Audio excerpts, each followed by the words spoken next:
Ciao ragazzi, vi rubo solo 2 secondi per ricordarvi di iscrivervi e di lasciare un bel mi piace. Grazie e buona visione!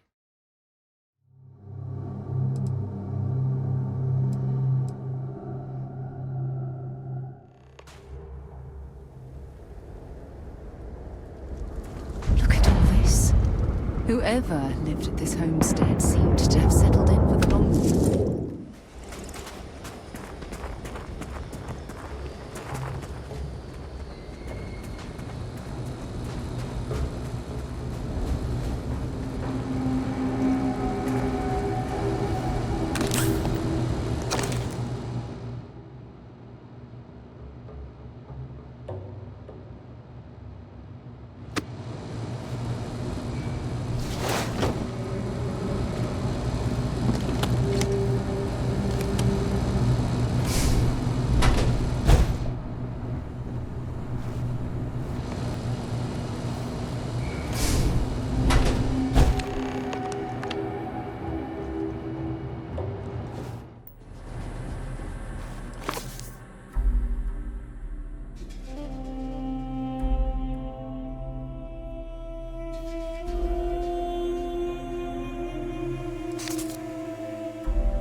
I think you need to get rid of some of that gear.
Hope you've calibrated. What an incredibly beautiful sculpture.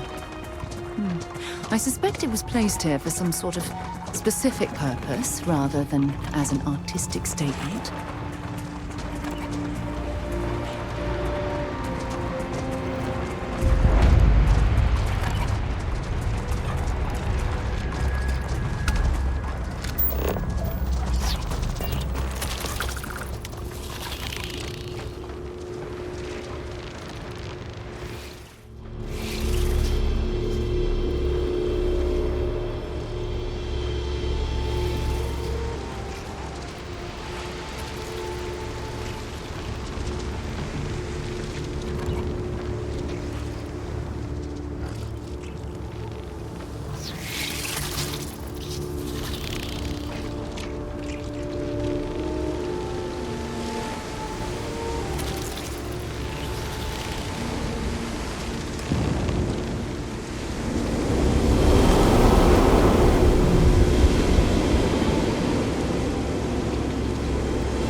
should come aboard. There's another Starborn here who is very interested in meeting you. I can speak for myself. Constellation ship, you weren't invited to this meeting, but much of our conversation has been about you. It's only fitting you should join us. I will personally guarantee your safety as long as you come in peace. And think of it as a ceasefire meeting. Your one shot at getting those answers you must desperately want.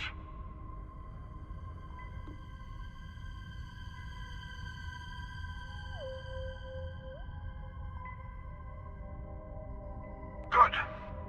See? We can all get along. For now.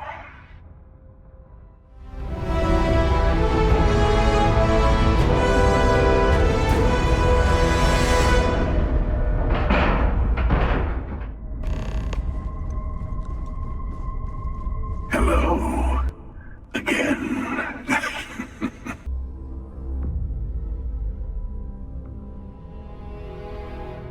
You remember the emissary, perhaps? And their ship, the Helix? I believe they ambushed you above Neon and demanded that artifact you worked so hard to gain. Thank you for the stellar introduction. Your success is unprecedented. Before you came, we were just discussing how continued use of force against you is unwise.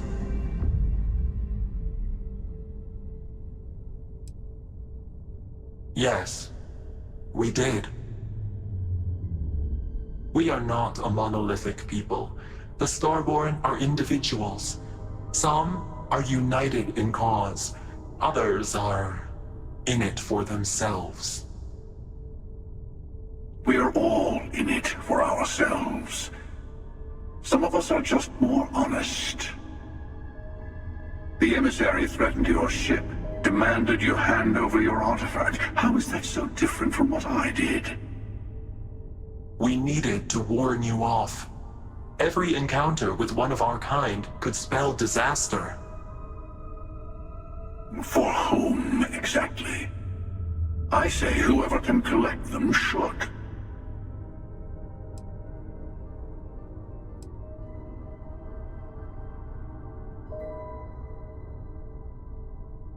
And who gets to say that? You? Me? The emissary? I have debated morality for near infinity, and all I have found are groups of people enforcing their will on others. Rules and laws spoken as principles, but backed by arms and violence. Enough. We have more to discuss. The Unity. You are on the path to it. It is a place, a gateway. It is where we were reborn. Not a relatively expendable Dusty anymore, are you? Look at where you've ended up. I'm not who you think I am. This universe is only the first one you've been to. I've seen hundreds. Where I came from, I was the one who ran to the Eye. I left you behind to protect the artifacts, and the Hunter killed you. One of me, at least. I collected the remaining artifacts, and they opened the way to the center of my universe, and the doorway to an infinite number of others. That is the Unity. When I stepped into it, I became a Starborn. It's how I've entered other worlds, including yours.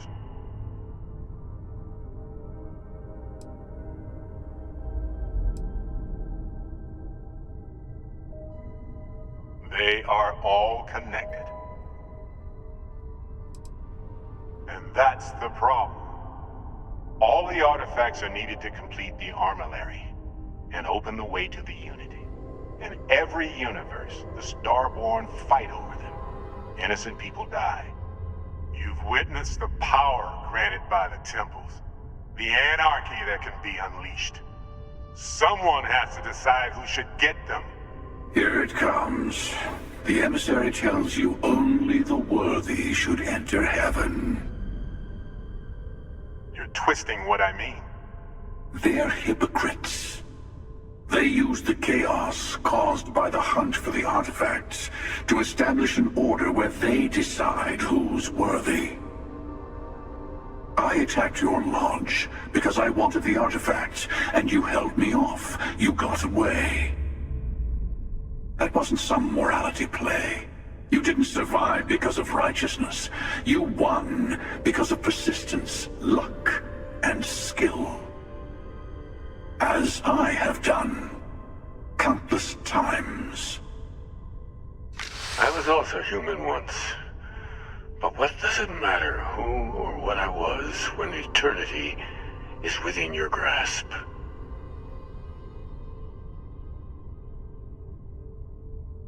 You're learning.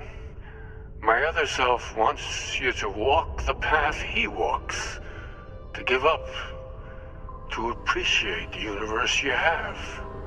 Easy for a person who's seen everything, done everything. I think you should see it for yourself. You've never come this far. Not in all the universes I've seen. The path to the unity is opening to you. You're going to tip the scales one way or another. Better your hand be on one of our sides.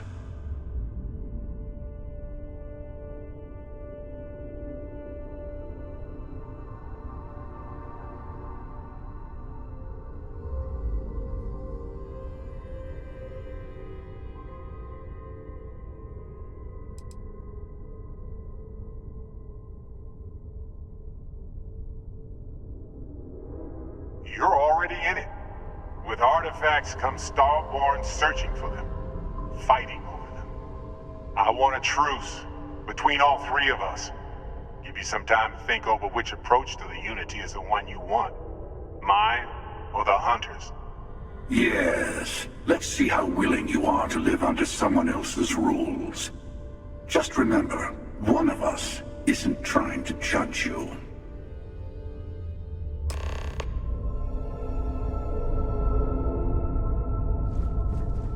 Sure you. I know we're not the same people we met in our universes. Still, it's good to see you again, old friend. When all the artifacts are assembled, the device they create is called the Armillary. In many ways, it's a model of the multiverse itself. Through it, you can reach the unity. And from there, you can become Starborn. You've seen the terror the Hunter causes. Every time a Starborn goes through the Unity, they get more artifacts, find more temples, gain more power. We can't let more like him abuse these gifts to destroy whatever's in their way. Different? I never know who you are when I meet a new version. But so much of you stays the same. It's hard, but each universe is precious in its own way. Mine will never have its original you in it again, as yours won't have its real me. It's not an easy experience to describe, but the Unity will speak to you, offer you the chance to become Starborn. You will be leaving this universe behind to be reborn. Everything you were before will be gone. Maybe that's why it offers the choice. Compassion? Or is it testing us?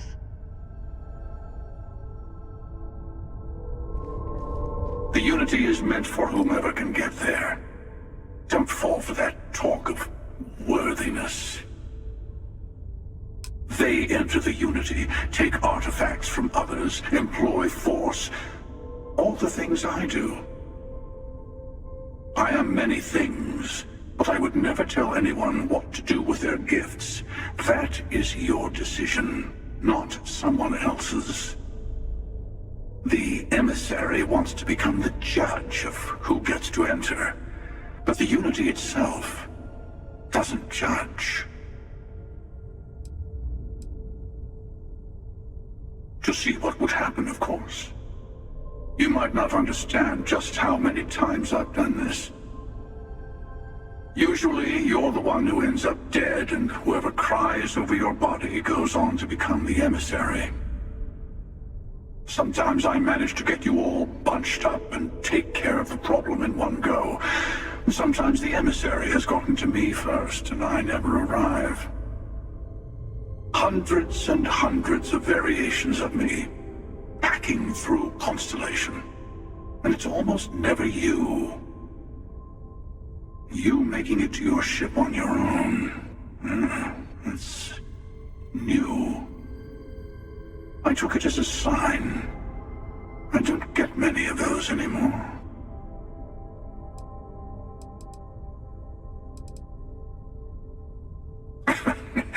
No, we always end up having this meeting at this time.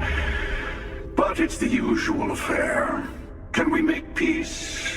No. Oh, how tragic. Honestly, I was beginning to wonder why I kept tending.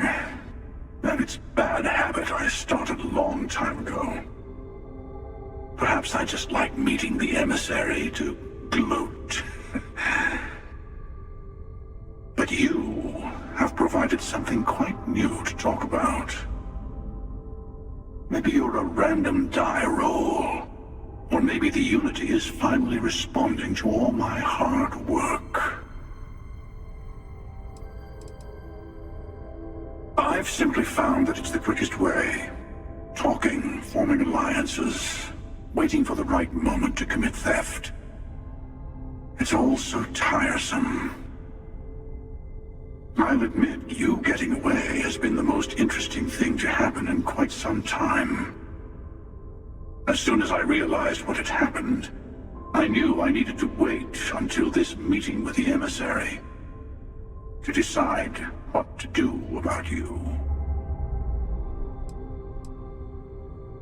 Whoever created the artifacts and built those temples is playing a game with us. One whose prize is access to the center of all creation. There are no rules. Whoever gets all the pieces wins. And I've won. Over and over. I don't kill for the Unity. I find the easiest pathway to it.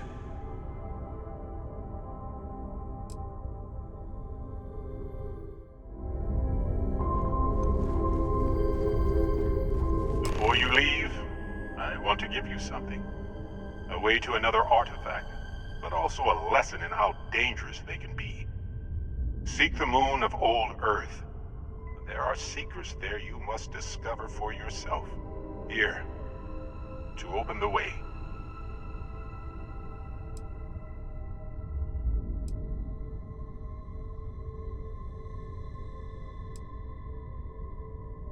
Yes, I will say no more.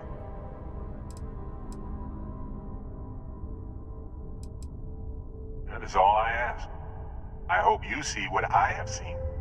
You should also talk to your colleagues in Constellation. I am sure that they have gathered more information on the remaining artifacts in the fringes of space. Part of me wonders what they will all say about what you have learned. But I will leave that to you.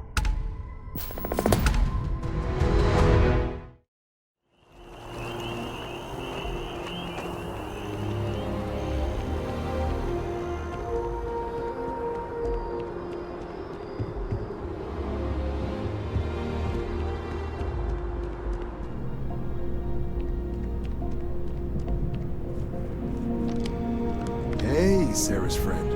You come to enlist at long last? Start earning your stripes with the Vanguard? Well, all right. Take the elevator down to the Vanguard Orientation Hall. You can get started at any of the registration terminals. The system will walk you through the rest. And if you've got any questions, I'm happy to answer them.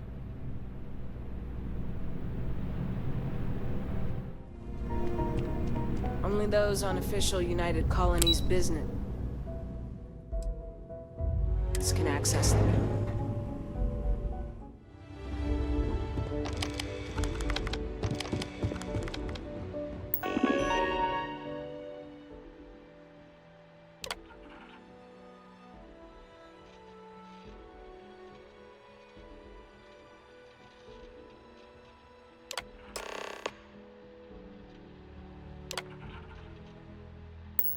Registration accepted. You may now proceed through the historical displays in the orientation hall, or continue on to the examination.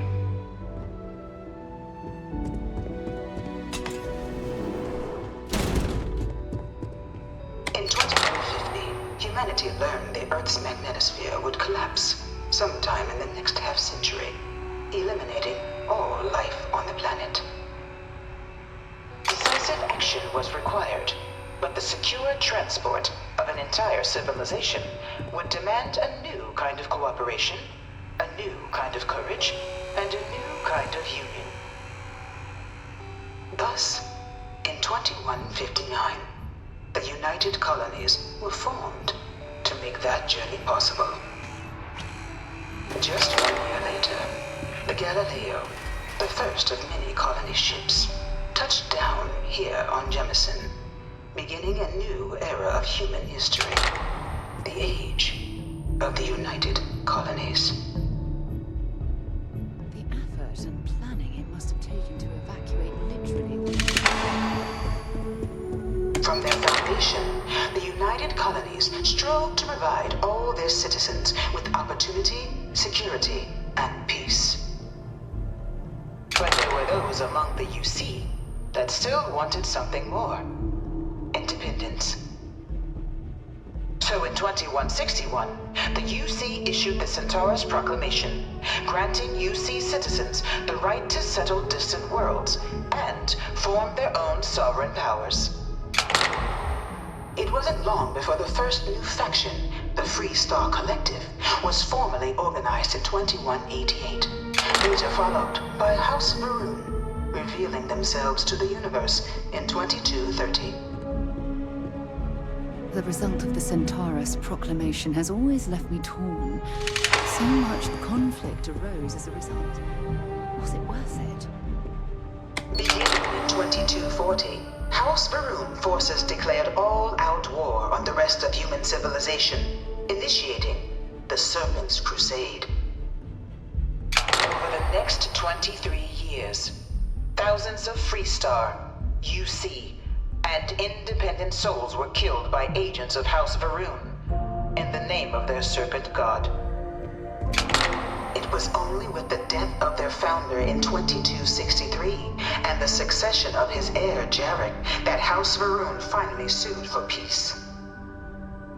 There remained, however, select members of House Varun who refused to recognize the cessation of hostilities their leaders established.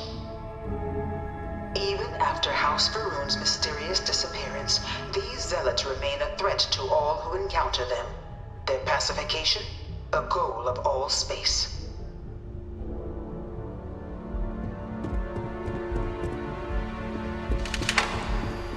Few settled worlds were left untouched by the colony war. But nowhere could the viciousness of modern warfare be seen more clearly than on the Freestar planet of Nira. Initially occupied by invading United Colonies forces as a forward operating position, repeated attempts to take and retake the planet by collective forces led only to devastation. Swaths of the world were transformed into scorched husks, a nightmarish testament to the depths of human ingenuity and human cruelty. And today, Nira remains a continuing reminder to the horrors of unfettered war.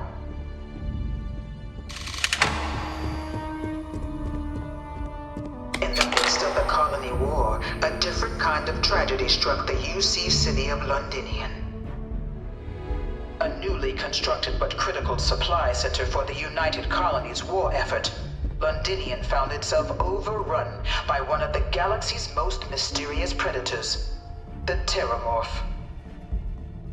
A rare but pervasive threat to all human-settled worlds, Terramorphs swept over the city, seemingly out of nowhere, on a scale never before seen in recorded history. Valiant efforts by the UC military slowed the onslaught, but the creatures proved unstoppable. Ultimately, the decision was made to destroy the Londinian spaceport, seal off the city. The outbreak and its citizenry from the galaxy at large. The tragedy of Londinium is mourned by the UC to this day.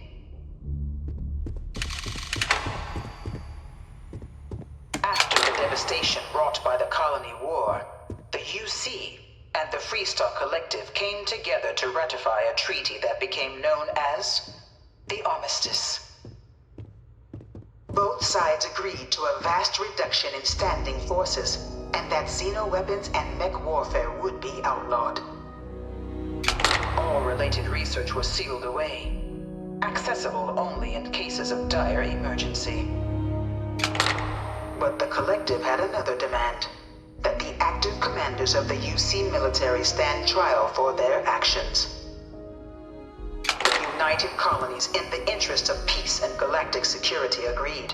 In 2311, 3 United Colonies senior officers were found guilty. Commander Henry Durant, General Indira Rastogi, and Fleet Admiral Francois Sanon, known better as Ve Victus. All were sentenced to death for their actions, bringing the colony war to a close and returning peace to the galaxy at long last. I was a strong supporter of the armistice. All of the terrible weapons that both sides used against one another. It had to end.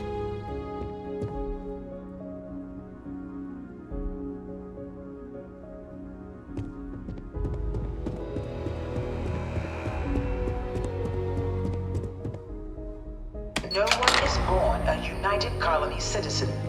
Only through service to the UC can one hope to earn one's citizenship. But the UC prides itself on taking care of its people. Cost of living controls mean citizens pay less than their foreign counterparts for needs big and small. All citizens are issued a grant upon joining to get themselves on their feet. And only UC citizens have the opportunity to purchase property, getting the chance to live in one of the most beautiful cities in the settled systems. By joining the Vanguard today, you too can begin earning your place here, in the heart of galactic civilization, as a citizen of the United Colonies.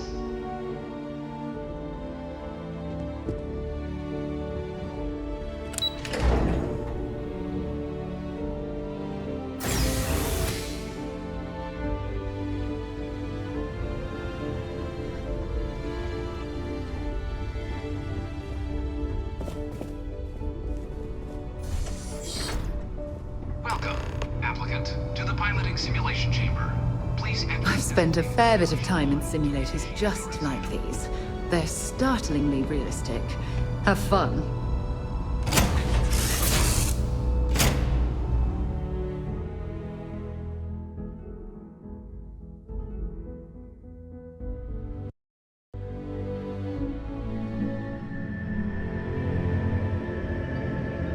This is the Mark 18 Flight Simulation Chamber, applicant.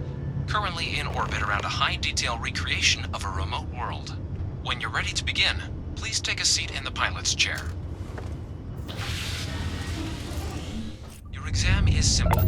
Defeat as many tiers of opponents as you can before your ship is disabled. You must defeat at least 3 tiers of opponents to pass the exam. Good hunting, applicant.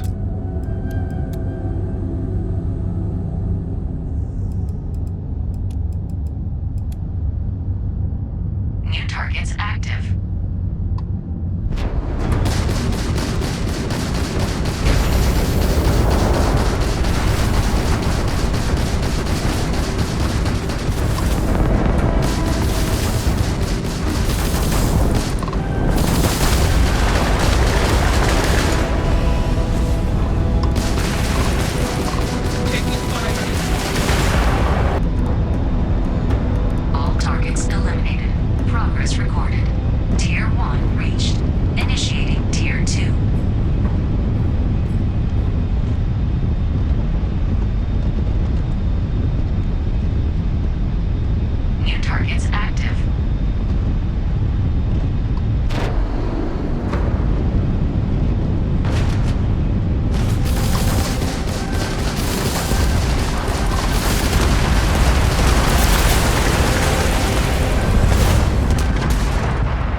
the exam? Or did you have some questions you needed answered first?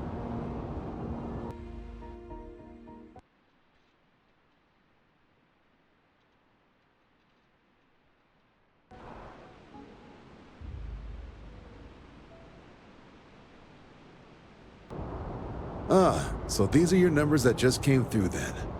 You ready to hear how you did?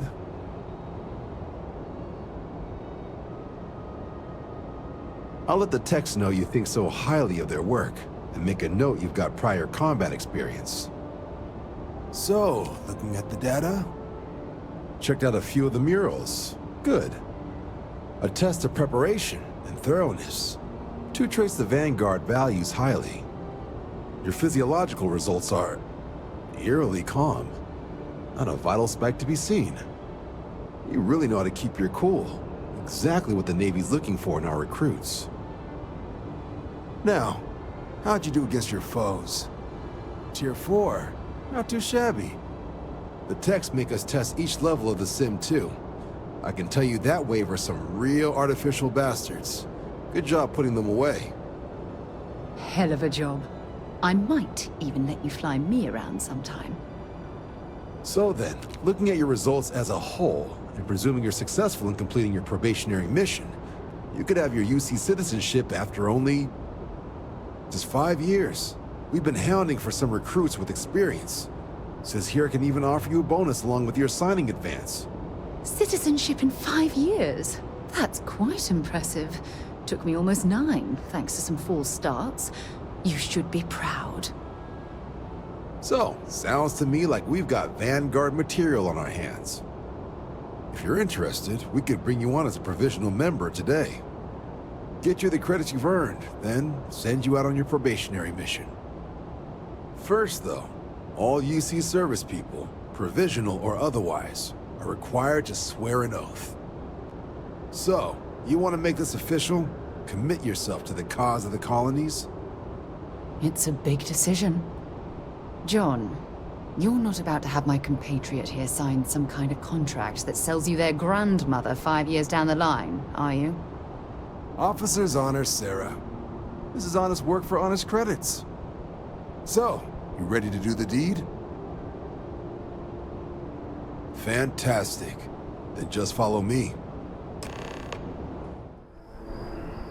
Wouldn't be right doing this where we couldn't see the stars. Now, raise your right hand. The motto of the Vanguard is Supra et Ultra, above and beyond. That is where we serve, beyond the furthest reaches of the United Colonies military, and with honor and duty above reproach. Do you swear to protect and defend the citizens of the United Colonies to the best of your abilities? And to uphold the values of the Vanguard, honor, loyalty, self-reliance, in all your actions as a member of the United Colonies Navy? Then let me be the first to officially welcome you to the United Colonies Vanguard. Now, only thing left is getting you that probationary mission.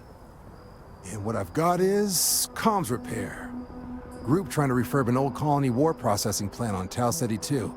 Sounds like they'd barely gotten set up when their communications died. Place is as isolated as they come, so Brass wants a Vanguard to deliver the repair suite and ensure anyone present is safe and secure. So, can the people of Tau Ceti 2 count on you? That's the spirit. Head down to the spaceport and talk to Crew Chief Harath.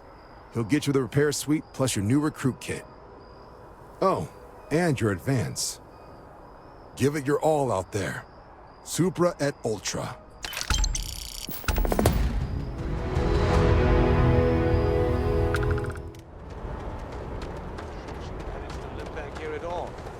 Pull it for leeches, get it fixed up, and let her know we'll have it ready as soon as we can. Ah, you are new probationary then?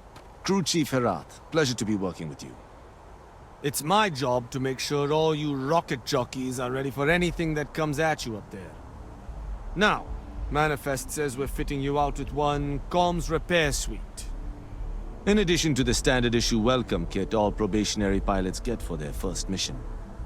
Med packs, some small arms, couple spare ship parts, all the essentials in case of any surprises up there. My people will have everything on your ship before you lift off. Won't even know they were there. So, paying a visit to the people of scenic Tau Ceti 2. Nice easy one for your first job. Just keep your head on swivel and you'll come home safe. Any questions before you head out? I honestly didn't realize it had people living on it until we got your record. Report they gave us seemed clean. No known hostile outposts. But I wouldn't say that's permission to let your guard down. Just watch out for wildlife and pirates. Keep those med packs handy and you'll be fine. Then I won't keep you. Make us look good out there, recruit.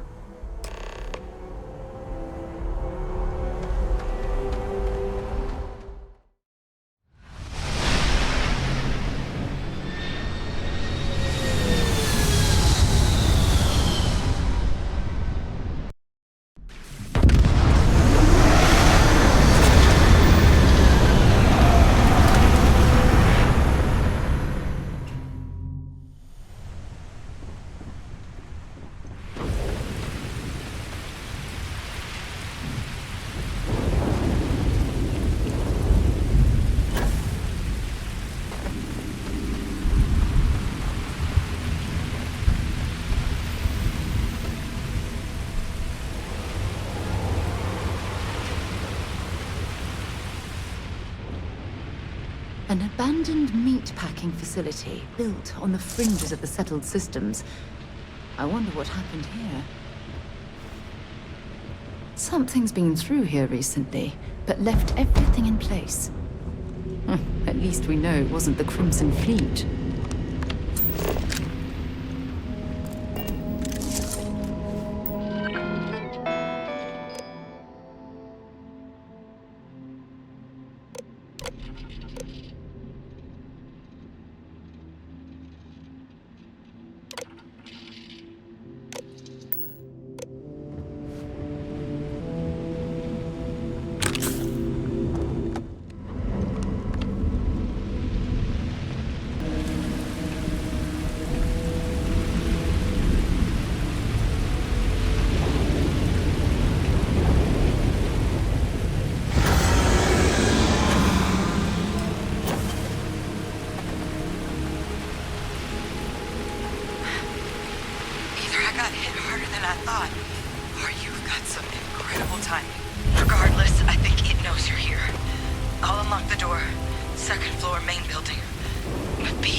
What do we got here? Too clean to be one of the settlers. Or a pirate. You see on patrol, maybe? Yeah, make my day if you said you were a shock trooper out for a stroll.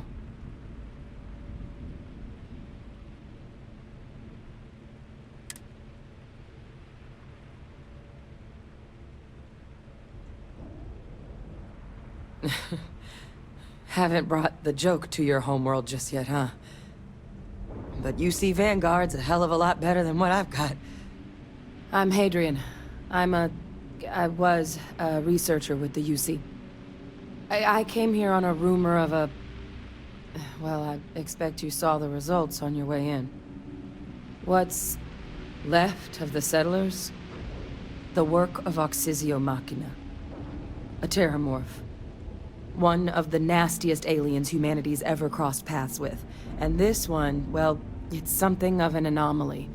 Possibly a worrying one. I can't believe that a terramorph did all this damage. I mean, I've heard the stories, but to see the decimation firsthand.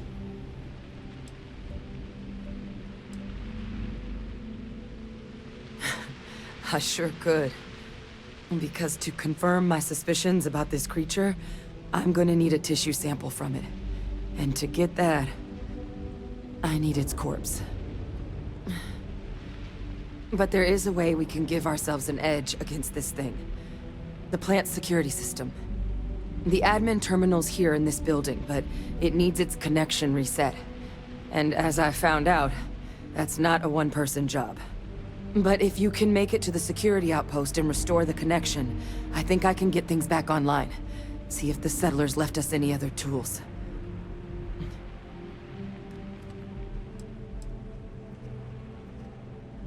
Good. Once I see the connection reset, I'll get things underway on my end. Take care of yourself out there. And make sure you leave enough of that thing for us to get a sample.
Connection restored.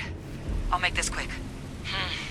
Plant's turrets took a beating, but I should be able to get you a couple of kill lanes.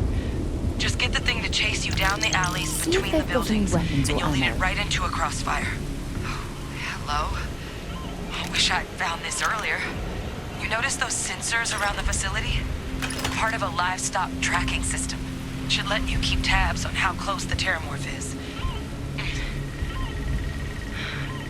But it's not connected to this network. There should be a terminal in the adjoining room. Tune it to 183.5.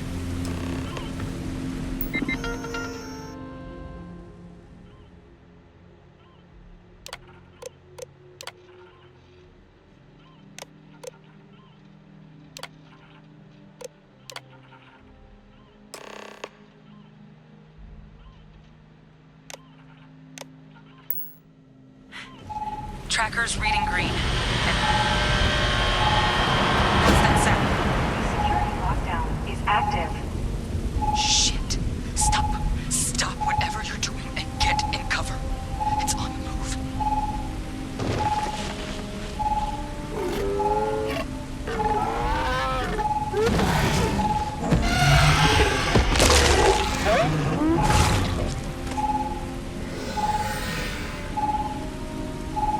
Look, I wouldn't engage directly if you can avoid it. The kill lanes. They're set up but need power. There's breakers on each of the buildings you can throw to get them live. Once they're online, lead the terramorph towards the lights and watch the fireworks. Give it hell, Vanguard.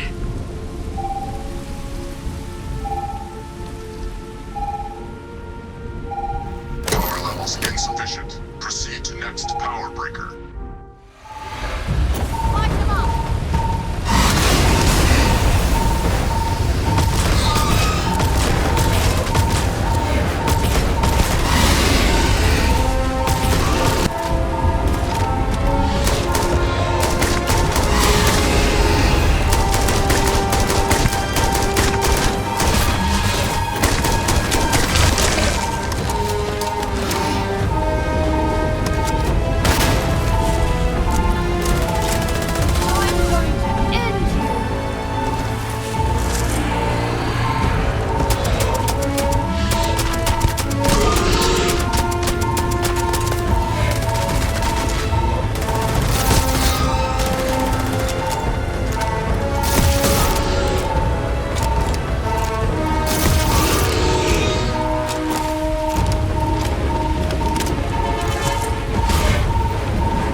tracker's gone quiet. I suspect it's either hiding or... Wait. You did it, didn't you? Heavens above! You just flatlined a terramorph! Oh, yeah. Taken care of. No big deal. You didn't happen to grab me a tissue sample, did you? All right. I spotted a microscope downstairs. Let's see if we can't get to the bottom of this.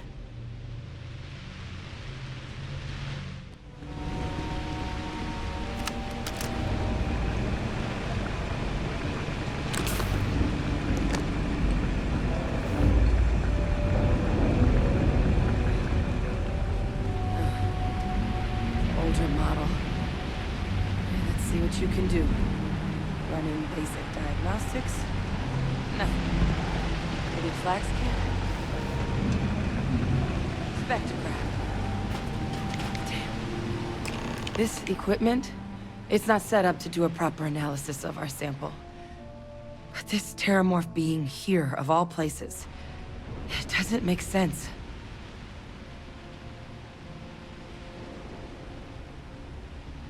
Humanity's spread plenty of creatures in our travels across the stars. Pets, livestock, pests. But terramorphs, they're different. To our knowledge, no one's ever spread them intentionally. Yet somehow, they follow us. So when humans settle a world, 70 to 100 years later, terramorphs tend to just appear. No one knows how or why. Dangerous, but at least predictable. Talseti, though, it's too young to have a native population. It's only been colonized 20 years? But then the other option, that someone captured one of the deadliest predators in the galaxy just to wipe out some settlers minding their own business? That seems awfully implausible. Which means we're either looking at a truly strange murder or a faster type of terramorph growth, the results of which could be catastrophic. Terramorph outbreaks have taken down far bigger colonies than this one.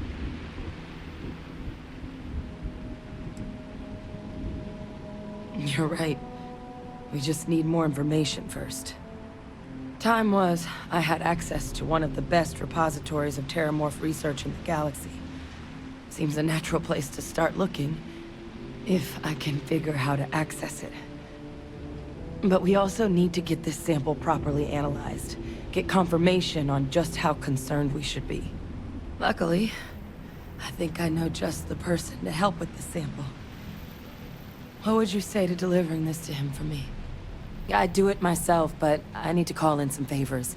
See if I can't get access to that terramorph data.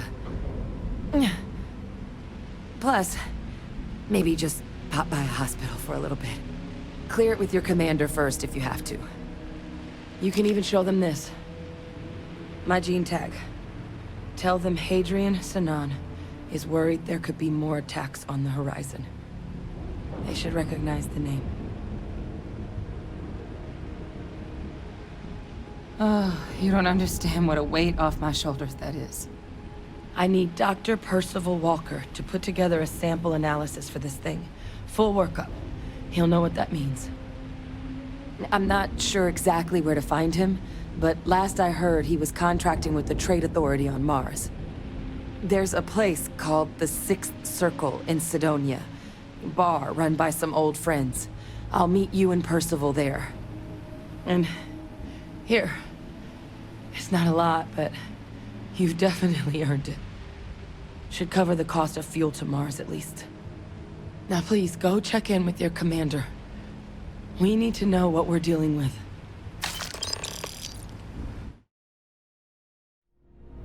Look who's back. All set with that probationary mission? We can do your debrief and formally welcome you into the Vanguard whenever you're ready.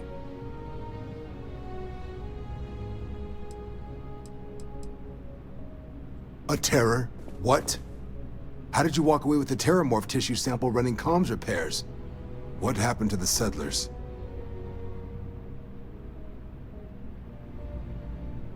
You killed a terramorph on your first mission. If I could be frank for a moment, holy shit. Above and beyond doesn't really begin to describe it now, does it? Earned yourself some serious hazard pay on this one. But, if none of the settlers made it, who's got you delivering this sample?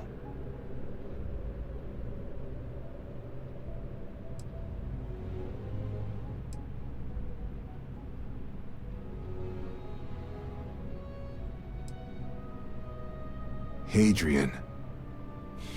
Sanan. I know that name. Let me check the database. Huh. A lot of this data's been classified. Here we go. Service record. Wow. That's a lot of commendations. Seems like she served with distinction as co-head of a UC Xenoweapons division. Faced tribunal at the end of the Colony War. And was dismissed from duty. Guess that's why I'd heard the name before. If she's former Xeno warfare, though, well, we can at least be sure she knows her aliens.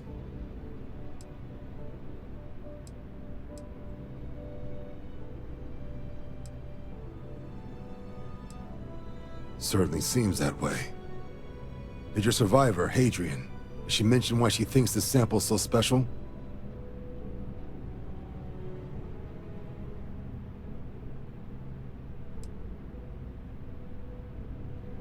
She thinks there could be more of these? Well, this is one of the more surprising debriefs I've ever been a part of. But if Hadrian Sanan thinks this sample needs to get to Mars, then we're gonna make sure it gets to Mars. I'll take care of the clearances and ensure you get your credits. Consider these your first official orders. And here, so everyone knows you're working with the Vanguard.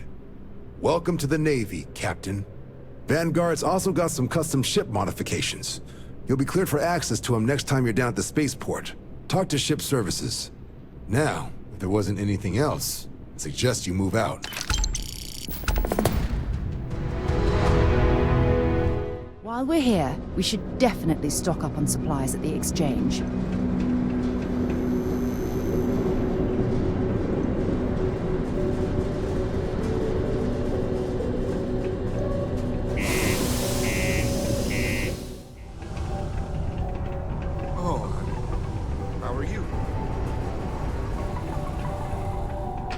Got something on your mind, love?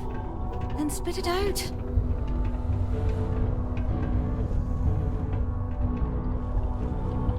Invoices can be collected from the... Oh. Not here for a delivery, are you?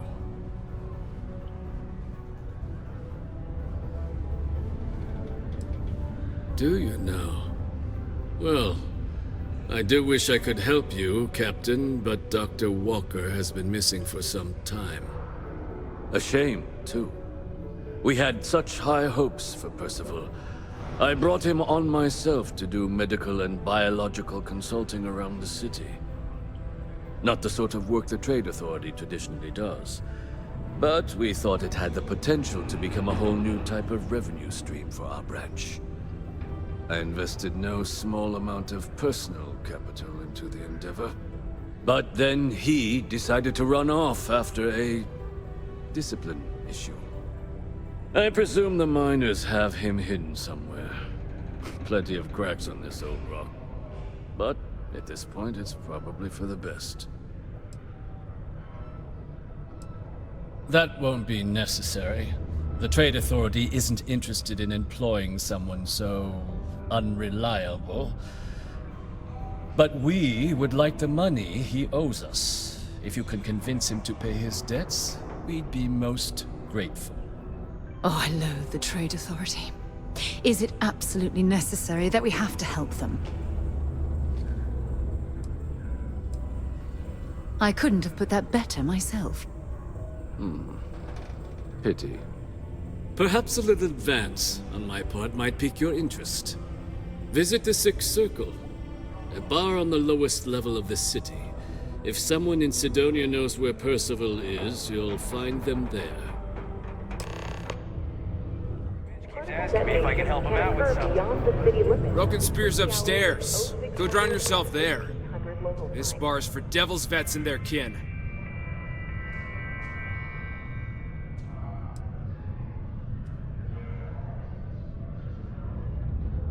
Doc Walker? Well, you're barking up the wrong... Andy, you. Why don't you come here and tell me what some stray wants with Walker? The Red Devils Not aren't every day a exactly your stray average bar topsider crowd. wanders into my You bar can see it in claiming their they know eyes. people. We don't belong here. What do you want with Dr. Walker?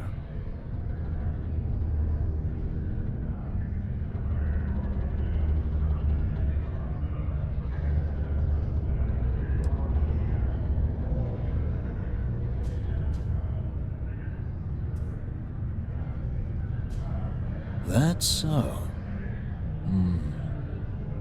Now, if that tag's a forgery, it's a damn good one. All right. Maybe she did send you. Or maybe you just know where to buy your fakes.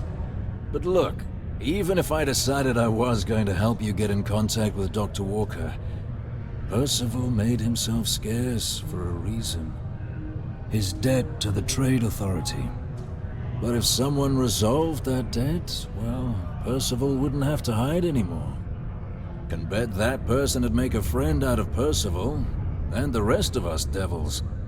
And I'm always inclined to help a friend. That's good to hear. Now, you want my opinion? Most straightforward way to take care of this debt would be to just saunter up to the authority and pay him direct. If you've got credits to throw away. Of course, rumor is the Trade Authority keeps all their records and collections files on a central server inside their storeroom. If someone was to break in there and adjust Percival's debt to something a little more reasonable, say a few hundred credits, I'd be happy to cover the costs. Making that adjustment would be illegal. I don't think this is a road we should travel. But, one friend of Hadrian's to another, Sidonia's full of old utility spaces. Wouldn't be surprised if there was one that let out right into the authority storeroom. Say, with an entrance behind the bar at the Broken Spear. Ooh, and you might need these. Now, what say you get out there and help Dr. Walker? Was there something else? Do you now? Very well.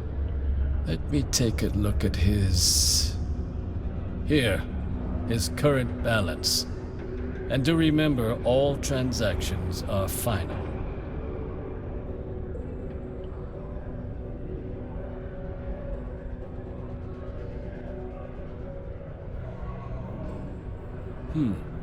Be cleared. Wonderful. Dr. Walker's debt is officially no longer our problem. You have my thanks. Oh, and if you do find him, please let Percival know I'm eagerly looking forward to never working with him again. This is a courtesy reminder that despite the low gravity on Mars... Yeah? Did you now? Fine work. My end of the bargain then, I suppose. He's holed up in the old Red Devil's HQ. Place was sealed up tight after the UC shuttered our unit, but we snuck him in the back entrance through the deep mines. Good you're going in there, actually. Bunch of spacers moved in, not long after we got Percival set up. Don't expect he'd run out before they got taken care of, but I'm sure he'll appreciate not having to find out if I left him with enough rations. Yeah, the passkey. And I'll let him know there's someone he owes one hell of a thank you on their way down.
access stairs lead deeper into the mines. I hope we remember the way back to the surface.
of the red with the Trade Authority.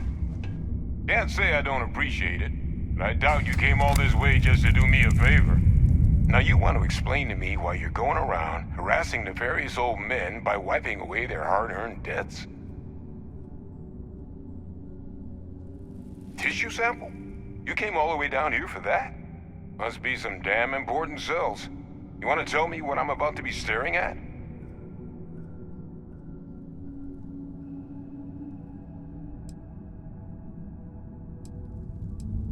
Terramorph attack, huh? Not exactly sure why you'd be bringing that... Wait, Tau Gourmet? Like Tau Ceti Tau Gourmet? That's a joke, right? There's no settlement old enough on Tau Ceti to have a Terramorph.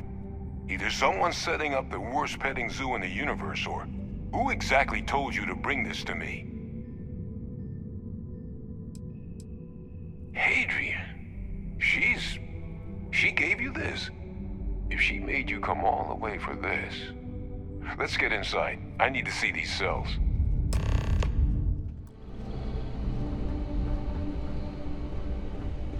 Gonna ask you to not touch anything. Got some projects in the works down here. I wasn't expecting guests. Oh, and Lou mentioned how you took care of the debt. Just paid the whole thing off, huh? Hope it's obvious from my current circumstances that that's gonna be a gift, not a loan.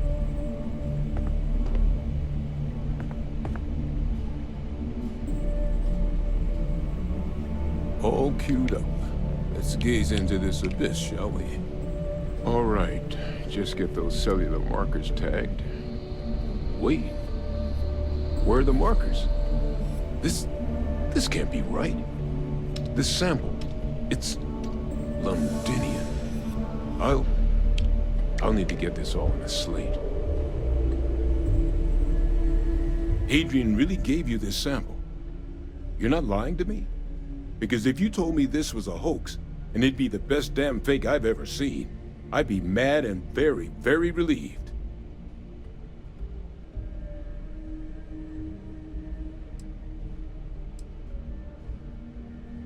Can't just humor an old man, huh? This sample, it's got all the indicators of the worst Terramorph attack in human history. I presume you've heard of Londinian. It was a city wiped completely off the map by Terramorphs. The swarms were so bad, they had to blow the spaceport and seal the place off from the galaxy at large.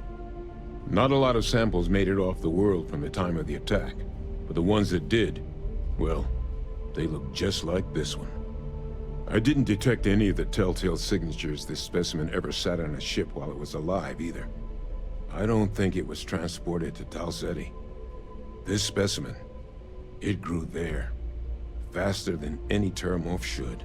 Which means, if we're about to start a new era in human-Terramorph relations, where big, sudden Londinian-style attacks can happen outside Londinian, that's not gonna end well for humanity. It would be the end of us as a species. So, you lugged this bad omen all the way here. You want to tell me what your plans are for it now?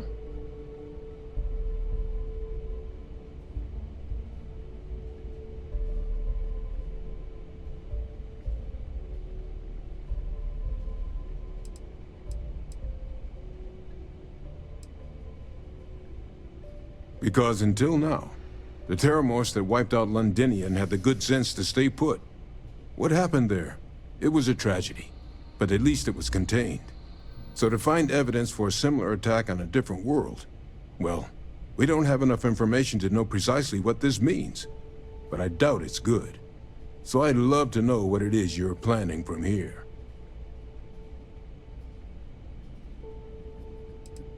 The circle, huh? Could use a drink about now. Here, faster we take the lift to the surface.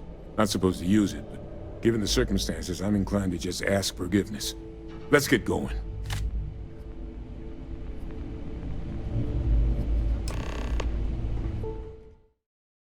Is that really her? Hadrian. Percival. My God, look at you. You're an old man now. You're no hassling yourself anymore, Major. Our friend here showed me your sample. Suffice it to say, Not here. Let's talk somewhere more private. Lou said we could use the back.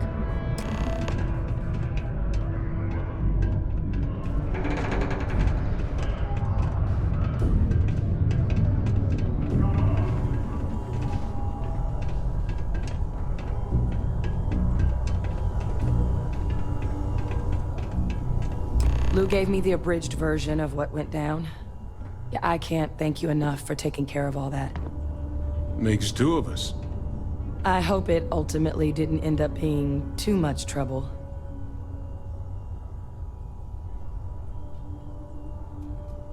That's certainly not what I was expecting you'd have to go through. But thank you. I'm just glad you both came through intact. So, were you two able to get that workup together? Got it right here. That sample? It's an exact match for the ones from Londinian. Londinian. That's exactly what I was afraid of. Not thrilled to be the bearer of that kind of news. That's for damn sure. So tell me you've got some kind of plan for that workup. Well, right now, we've got more questions than answers. So I've been trying to figure out what it's gonna take to access our old Terramorph data. Good place to start. What'd you find? It's in the archives. The Armistice Archives? Doesn't that mean we'd be dealing with the Cabinet? And the Freestar Collective? And House Varun somehow? Guess we can kiss that approach goodbye. I didn't think the Cabinet would be willing to hear us out either. But I called in some favors.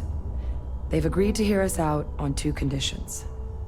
1, they want to see this analysis you two have procured. And 2, they want to discuss what happened on Tau Ceti. With both of us.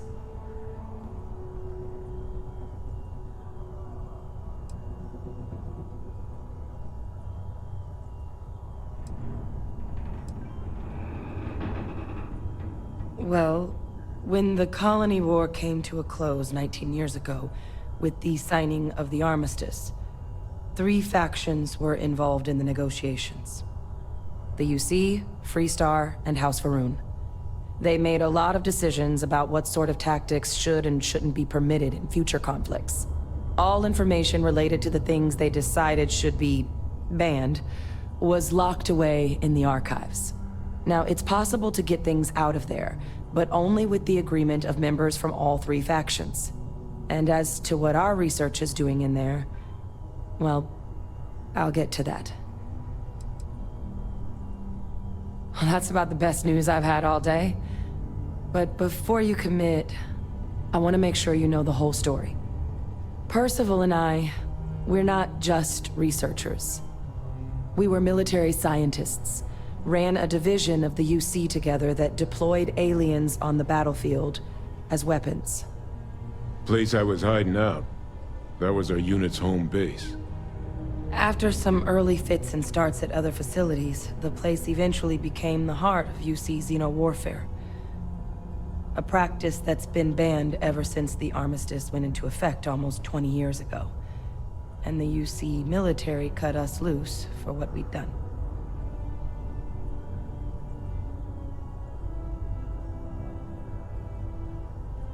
Oh, well, that means a lot. It's not something I'm exactly proud of. But it was during that assignment that the UC asked us to explore deploying terramorphs on the battlefield. The project never got off the ground, but the data our team gathered is now sitting in the archives, along with all the other information banned after the Colony War. Under the watchful eye of monitors from all the galactic factions still participating in regular politics. But if we can convince the Cabinet to help us access that data, it'll give us the tools we need to decipher what exactly this sample might mean. And hopefully, how to prevent more attacks like the one that spawned it.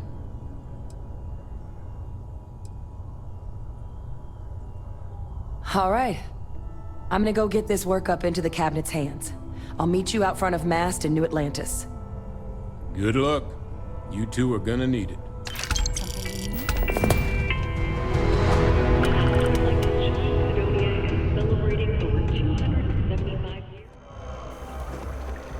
Captain! here. The workup's in the cabinet's hands. They said they'll call for us once they've gotten to properly review it. But listen, I know I should have been more forthcoming about who I was earlier. So, in the interest of full disclosure, there's one more thing you ought to know before we head up there. My relationship with the UC, it's more complicated than it might seem at first glance. The UC's actually the only reason I'm here in the first place. I am a clone of a man named Francois Sanon, one-time fleet admiral of the UC during the Colony War, former head of the UC Navy. They called him Ve Victus, woe to the defeated, in Old Earth Latin, a title he earned.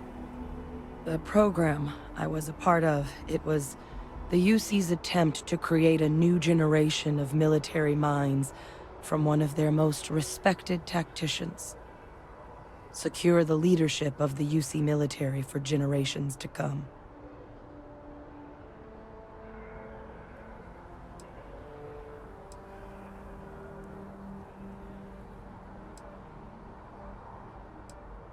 He would have happily told you he was one of the greats. Ultimately, though, it didn't matter. The man I was cloned from, my father, was executed for acts he committed during the war. The man caused a lot of death, on both sides. Freestar Collective and UC. Military and civilians. And the things he did, well, they're a part of the reason the UC and Freestar Collective aren't really on great terms to this day. So my involvement, it could be another obstacle they throw at us up there. I just wanted you to be forewarned.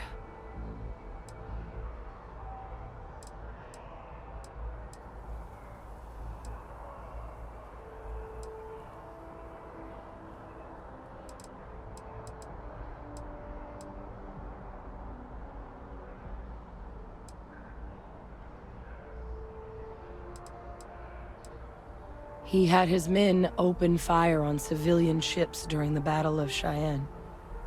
A battle that he ultimately ended up losing anyway, devastating the UC fleet and bringing the Colony War to an ugly end for the UC. But he's also the one who ordered the bombing of the Londinian spaceport during their outbreak, condemning countless lives. Both sides agreed the settled systems would be better without him. I really appreciate you saying that. I just thought you deserved to know, considering how much you've done already.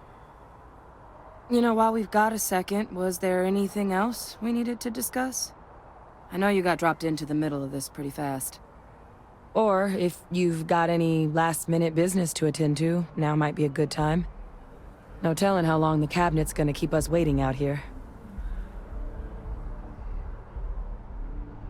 Then I guess it's just a matter of... The cabinet meeting is about to begin. All parties, please proceed to the cabinet chambers.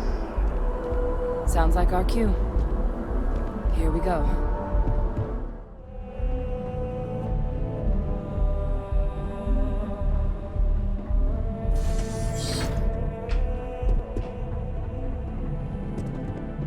Ah, welcome.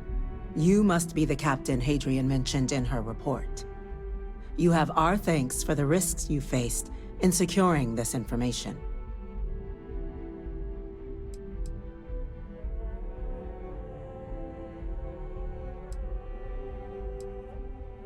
Oh, I'm sure she did. Yes, well, precisely how urgent is what I hope we'll determine here today. So now, we have two petitioners here making a surprising request. Access to the UC Xeno-Warfare Team's Terramorph data, currently housed in the Armistice archives. A request which will require not just this body's agreement, but that of all three Armistice signatories. UC, Freestar Collective, and House Varun. Now, Captain, we've all read Hadrian's report on the subject, but we have yet to hear from you. Perhaps you could summarize for the Cabinet what it is you see as the goal of this endeavor.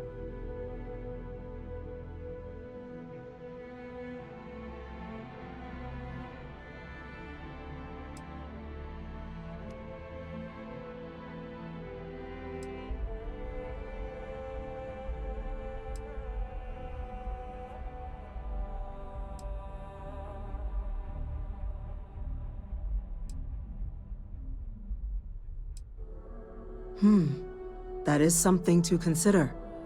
Though we also have to take into account the nature of the data you require. Madam President, I object to the very premise of this meeting.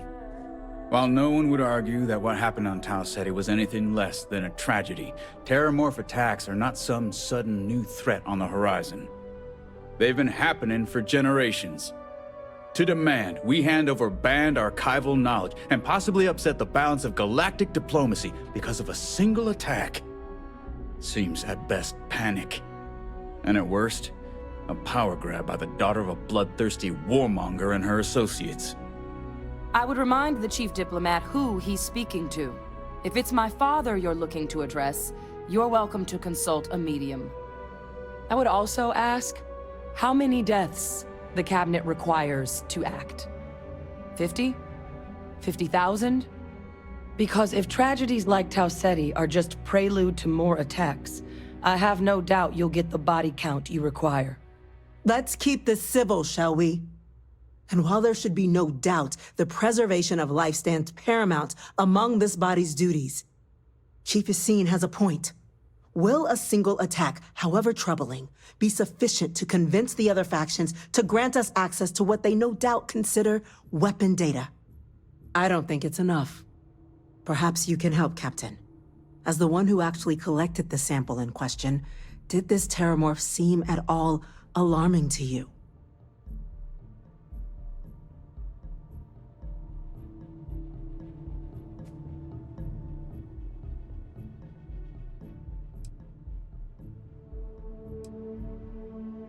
That is worth considering. This attack took place on an almost completely uninhabited world. The casualties were minimal as a result. But if there's another attack, will we be so lucky? Yes, a fine point, Admiral. So then, Captain, given the discussion now and the information you've been privy to thus far, if you were in our position, would you grant the request made to open the archives?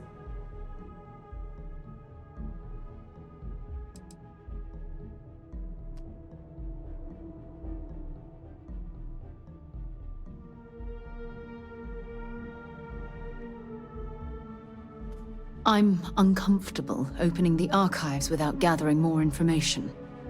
However, if that's the path forward you prefer, then so be it.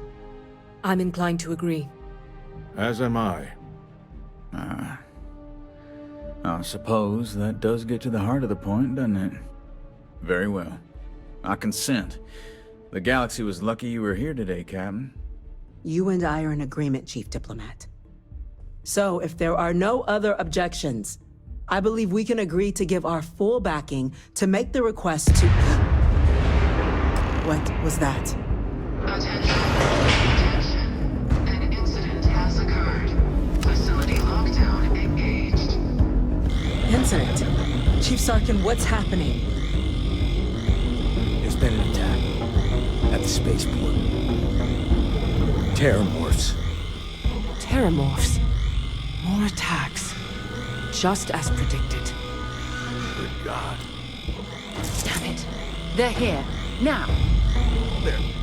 There must be another explanation. The creatures evaded our scanner somehow. There will be plenty of time for conjecture later. Chief Sarkin, order the evacuation of the spaceport and have your men contain the things, but do it discreetly. The last thing we need is a citywide panic. Yes, ma'am. Admiral Logan, the local barracks can provide support? I'll make the order myself. Nearest anti-Xeno squad, though, is off-world. Going to take a while to bring them in. Well then, we'll have to make do with the tools we've got. You two, you can't risk those things getting out of the spaceport. I want you both on the next train there.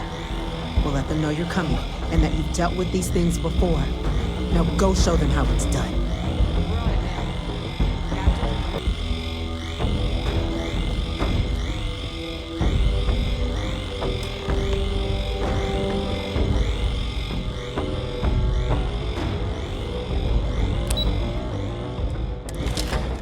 Now hit him with everything you've got!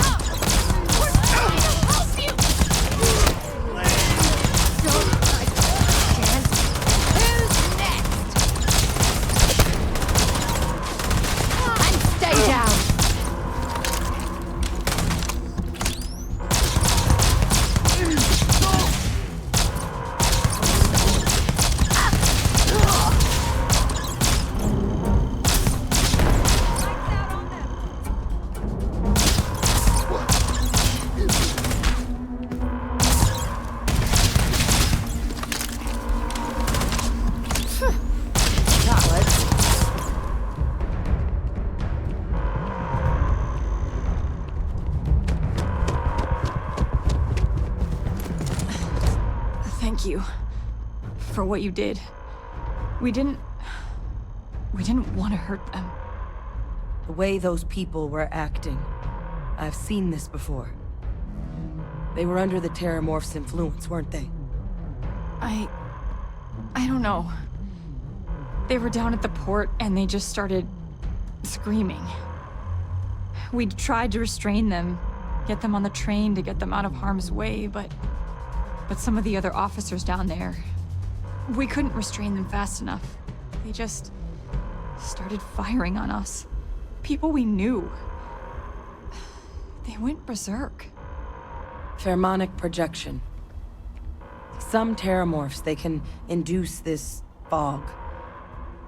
It affects everyone differently, but some people just lose control, turn against everyone around them, even if they don't want to.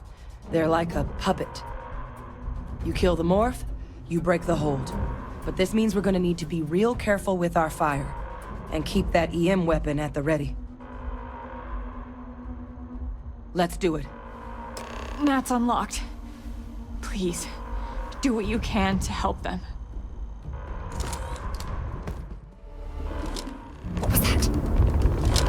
God, no time to waste, Captain. Stash the EM and pull the firepower. Let's move!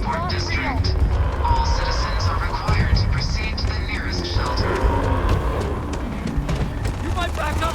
Don't just stand there! Good!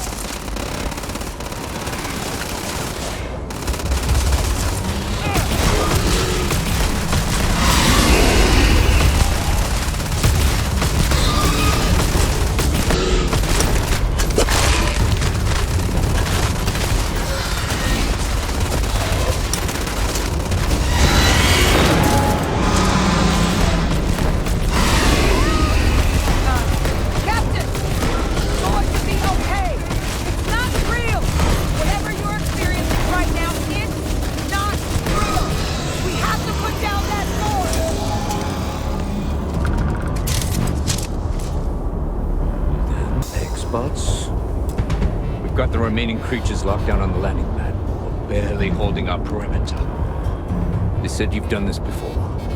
Well, one fire team to spare and whatever supplies you need, but I can't risk them taking over any more women. Put those things down and do it fast. We'll hold them as best we can.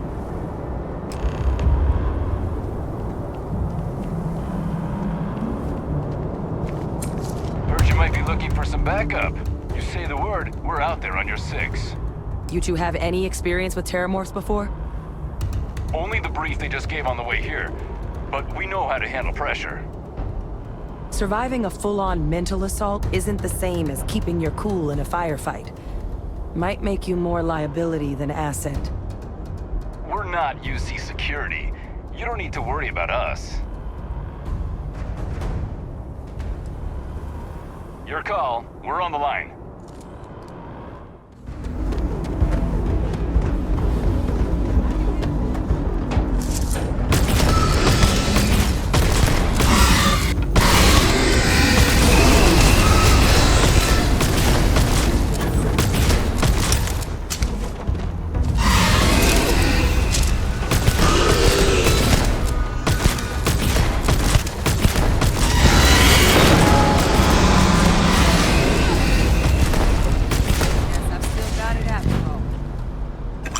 Most people would be too squeamish to do that.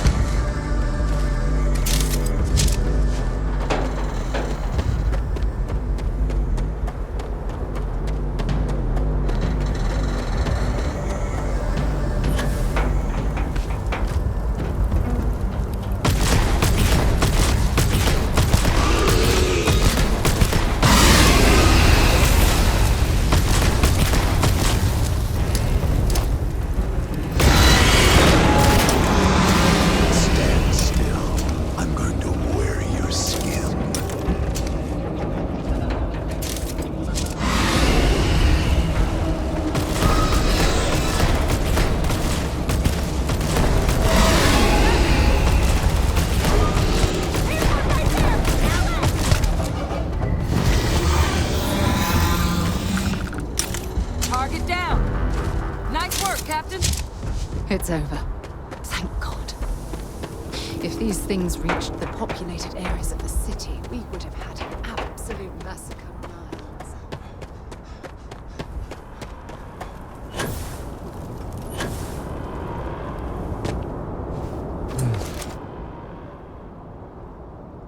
Guess they weren't kidding about you two.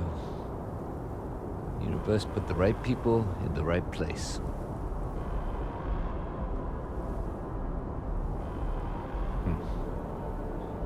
Certainly doesn't feel like it. I don't want to think what would have happened if you two hadn't been here. Just glad we could rise to the occasion. Captain, we should report back to the President. Let her know the Terramorphs have been dealt with. Take care of yourself, Sergeant. They said you're free to come and go. That's a relief to hear. Captain? Hadrian? It would appear that the Cabinet owes you our thanks for what you did for the city today. As well as an apology. Your concerns about the Terramorphs, well, consider them validated. Thank you, ma'am.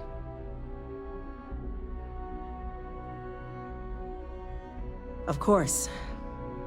I only wish we could have acted sooner. Now, today's events have only clarified our path forward in the eyes of the Cabinet.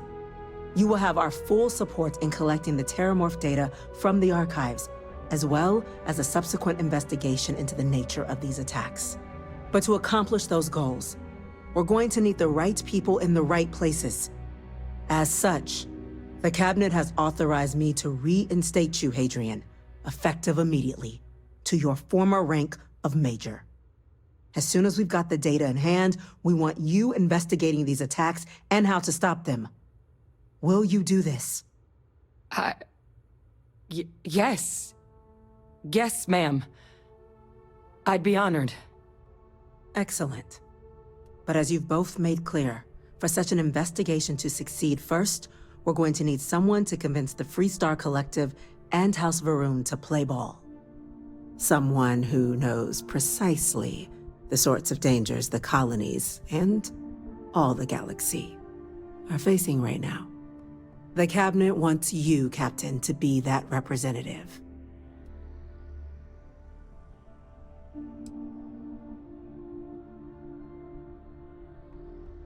We see your atypical background as a strength, not a hindrance. The people you'll be dealing with, they're rather atypical themselves. In exchange, we're willing to fast-track your citizenship upon collection of the data. So, will you help us? I'm glad to hear it. Now, we, of course, won't be sending you in without the proper support. Deputy McIntyre in the Office of Interstellar Affairs will be your guide on gaining access to the archives. You should be able to find her in her office across the hall. And on behalf of the whole of the United Colonies, you have our thanks. You're dismissed. Those creatures killed UC citizens. They're not welcome anymore. There are so I'm gonna many go check different in with groups Chief across the Engineer solar systems. Systems.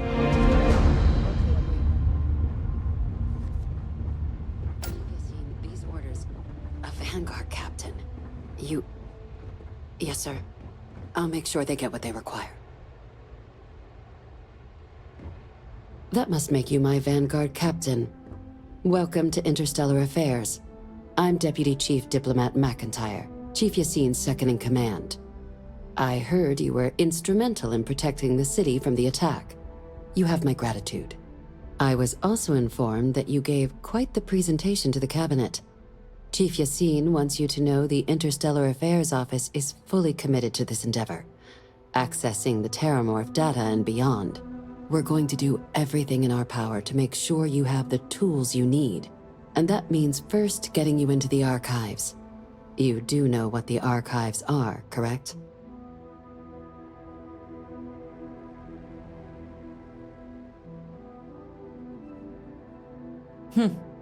Someone paid attention in current events. So, then you also know that it was originally managed by the 3 major galactic players. Access to the archives is only granted in cases of dire emergency, and requires a one-time use code from each of the 3 armistice signatories. You see, Freestar Collective, and House Varun. Now, the UC is already on board, so that means we'll need to convince two people. The ambassadors of the Freestar Collective and House Varun to hand over their codes. Get them both and you'll have your data. But that's a lot easier said than done. I couldn't agree more. However, both ambassadors have reasons they won't, or can't, work with us. Now, I'll provide guidance on how we believe you can acquire each code, but ultimately, it'll be up to you to get them both to cooperate. And I do mean cooperate. Threats and violence are off the table here. Though that doesn't mean we can't get creative. But it does mean we need to get you up to speed on who you're dealing with. Who do you want to start with? Ambassador Radcliffe of Freestar, or Ambassador Balmore of House Varun? Ah, the good Ambassador Radcliffe. She's a veteran of the Colony War, and her only goal in life is to make ours miserable. If Sam is any example of how stubborn the Freestar people can be, then I can imagine how difficult it must be dealing with this ambassador. Now, officially, our office is suggesting you try and negotiate with her. Use your experiences as a member of the military and with the threat we're facing to convince her to lend her support. And who knows? Maybe that'll work. Stranger things have happened.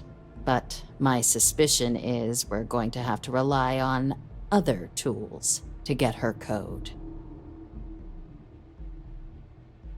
Certainly. See, good diplomacy is all about the careful application of pressure. We just need to find the squeeze. UC Intelligence has a recording device planted in the ambassador's living quarters, which we suspect you can use to your advantage. But getting caught trespassing is a quick way to land yourself in an embassy holding cell. So, if you are going to try and access the device, you're going to need to find a way in there without being seen. Now, we recovered some intel we believe should be able to help with that. But there's also a disgruntled staff member you might be able to pump for information. Maybe even convince to work with you.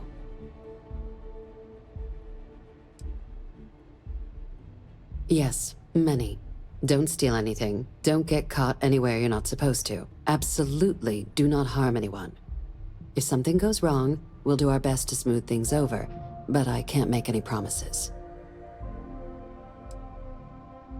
Name's Cameron Long.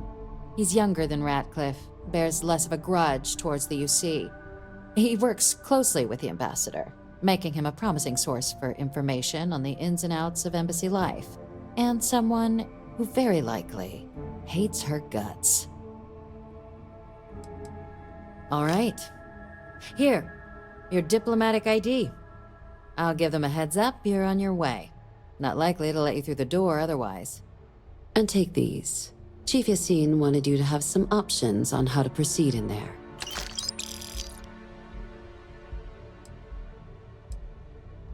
Ambassador Balmore's a challenge.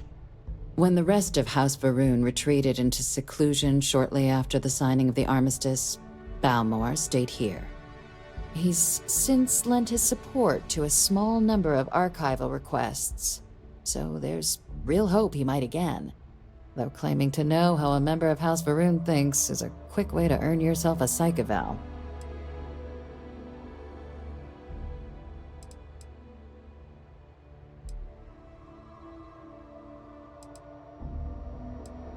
It does, but there's a concern. We're not 100% sure Balmore's actually still alive.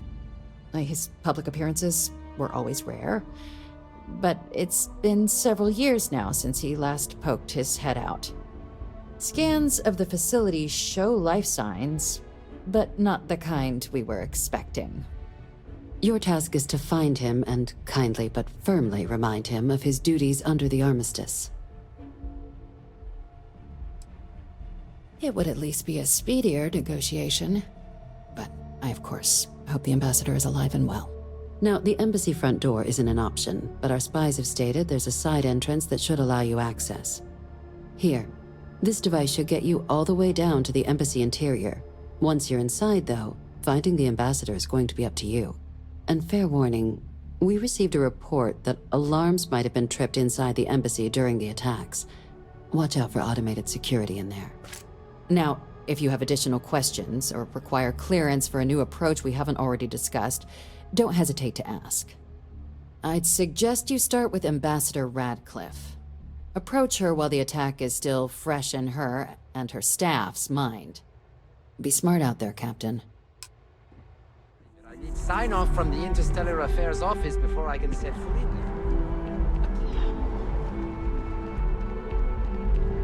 there. You are a visitor? You're good. Proceed inside.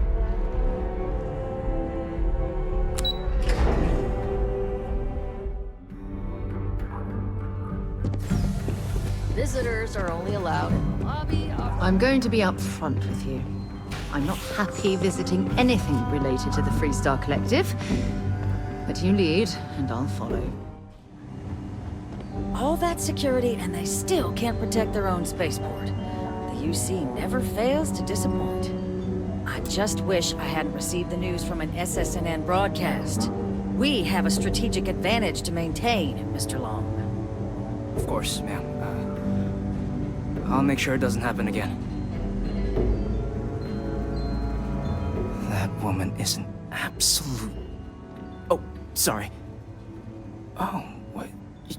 You're the Vanguard captain, right? You know, I was about to board the Nat to the spaceport when the alarm triggered. Sounds like I got real lucky. And like I've got you to thank for things not being a lot uglier.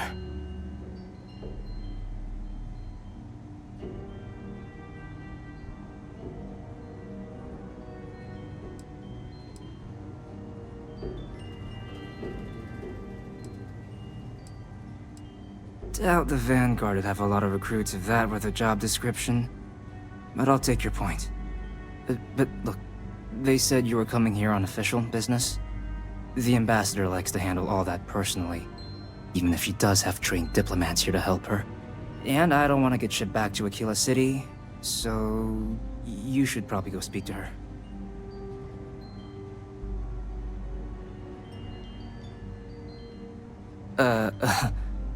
What, you want me to work for you? Huh.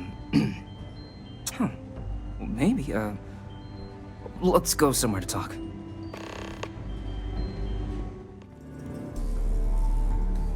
So you want me to work with you?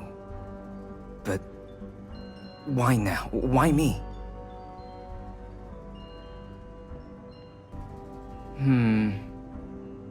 And what exactly would I be doing for the UC? Her quarters. Huh. Oh, that's doable. And you and the UC will be providing me with what for my services?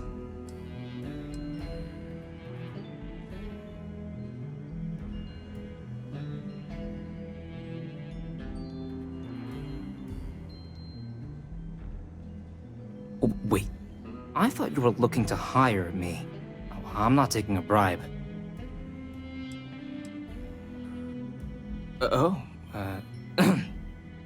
That much, huh? Okay, yeah.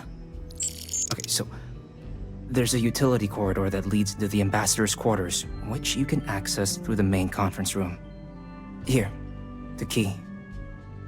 Whatever you do, don't let the guards see you entering or exiting the utility section, or you're gonna be in serious hot water. I'll keep an ear out for more instructions from the UC.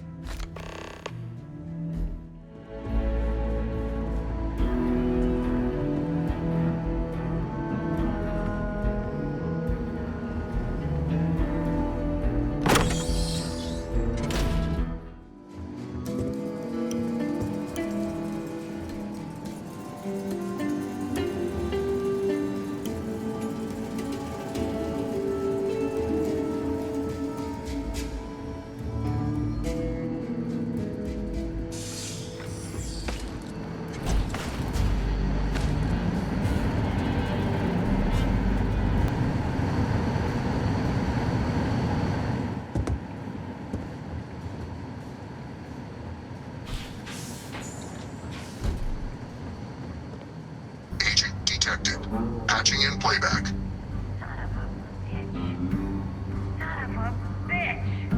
Cameron! Are you alright, Ambassador? It seems the Council of Governors has rejected my appeal to join. Again. Which means you and I are stuck in this colonial rat cage until we die. But I think we might need to. We should expedite the process. What are you getting at, ma'am? I mean, my requests keep being rejected because they don't want to add a seat, right? But what if one opened up? The Meister's heart in what it used to be.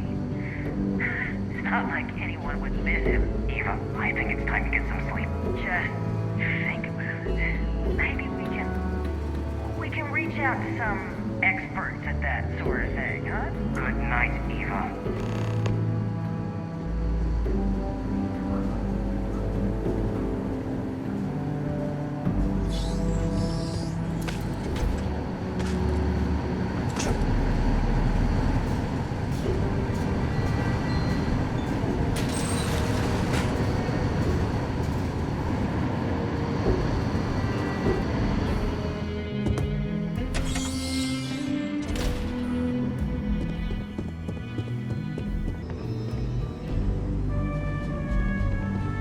I'm sorry. Do you have an appointment?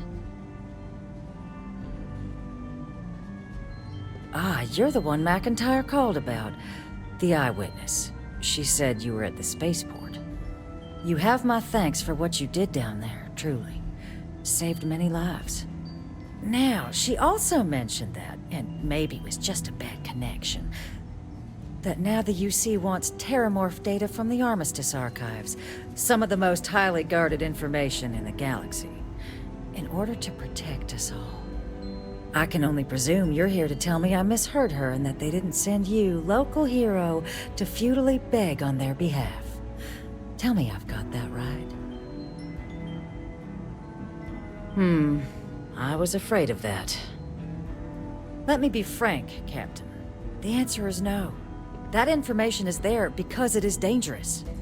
I will not be the one responsible for its release. Now, why don't you quit wasting my time and yours, and go? Excuse me? I have no idea what you're talking about. No. If the Council found out, I'd lose my position. I'd be exiled. Look, I believe we may have gotten off on the wrong foot. The issue at hand is one of trust, no? So perhaps if I can trust you to keep this little secret between us, then maybe we can find a way to trust the UC with access to the archives.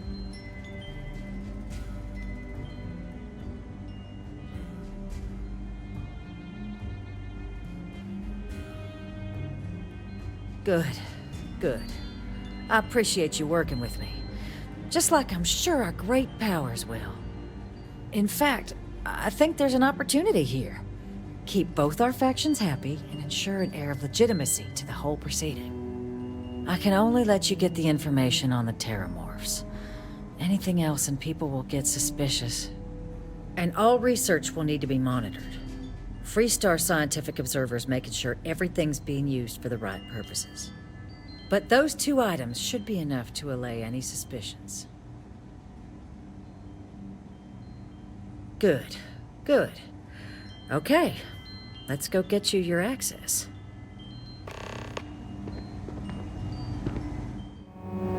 They tell me it should only take a moment.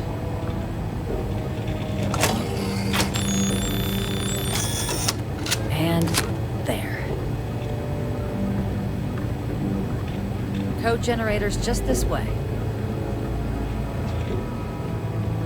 Here you go. I hope that'll be enough to maintain your discretion.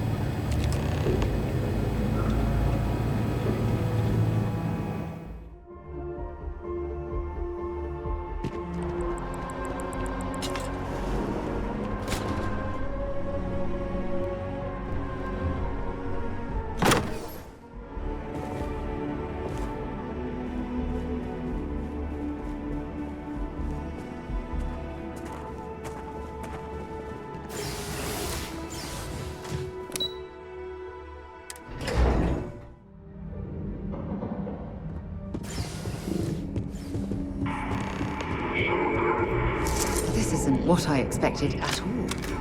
It appears the flora they were using as decor has overgrown the entire embassy.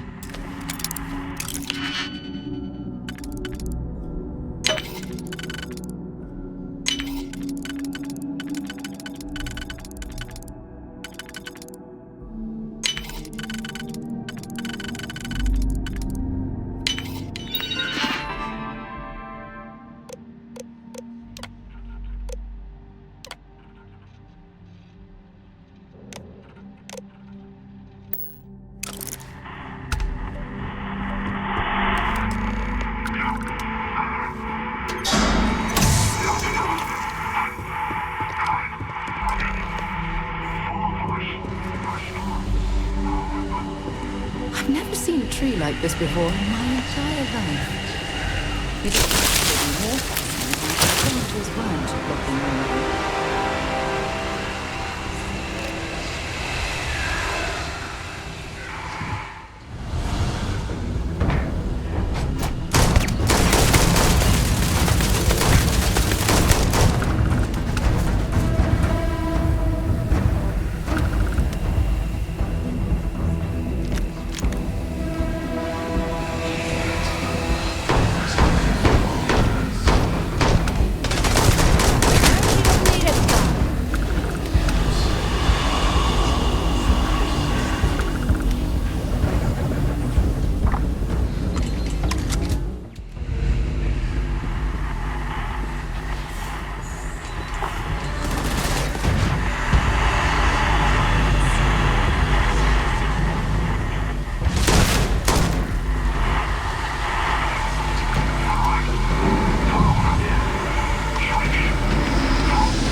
Don't leave any of that behind.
Punishment becomes providence.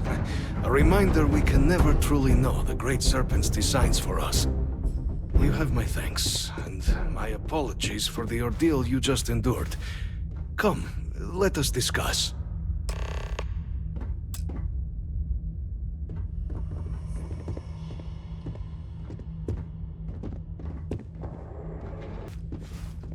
Not the ideal introduction, I suppose, giving you a grand tour of the embassy via barely functioning intercoms. I do greatly appreciate your persistence. I suspect the Venom tree upstairs has worked itself into more systems than I'd realized. But then again, who could cage such a beauty? Tell me though, what is it like outside? I heard the broadcast mentioning an attack. Then the embassy was struck with a power surge, and then... silence. Has the rest of the city suffered quite so badly?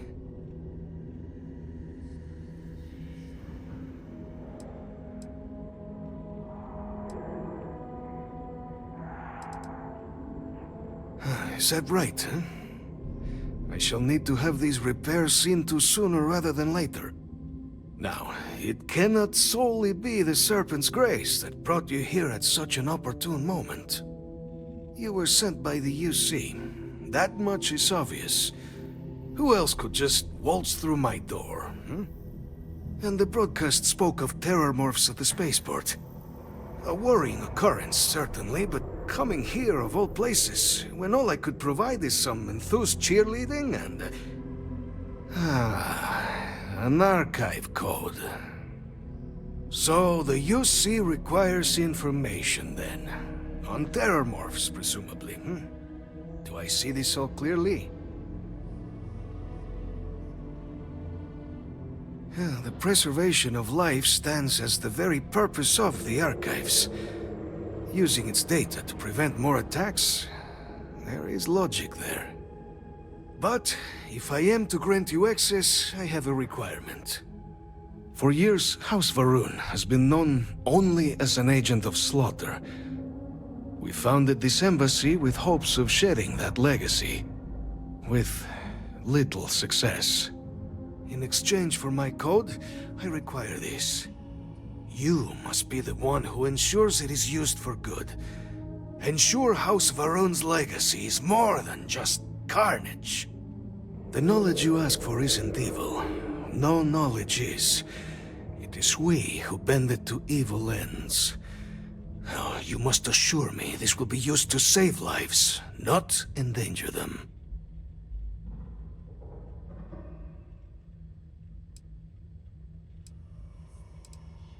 We'll do everything we can to make certain that happens. Well, then I shall not fear. Please, follow me.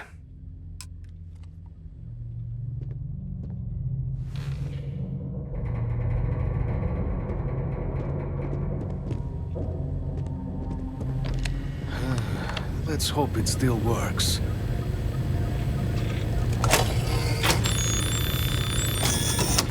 And there. Let it be used for good.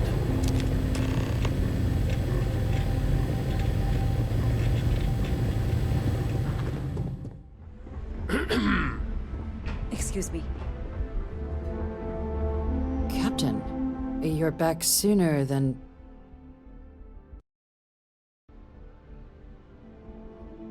Oh, wait. Did you actually succeed? With Radcliffe? And Balmore? We're all in agreement.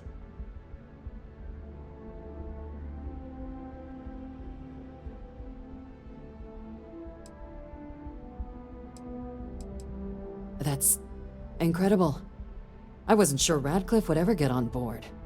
I'm very much looking forward to getting the debrief on how precisely you managed to pull all this off, but that'll have to wait for another time. Regardless, superlative work, Captain. And now, I've already arranged everything with the archival monitors. When you get down there, the UC monitor will give you instructions on how to deploy the codes. Follow them to the letter. Here, the UC code piece and an archival access card. The entrance is just on the other side of the plaza across from Mast. Absolute best behavior down there, all right?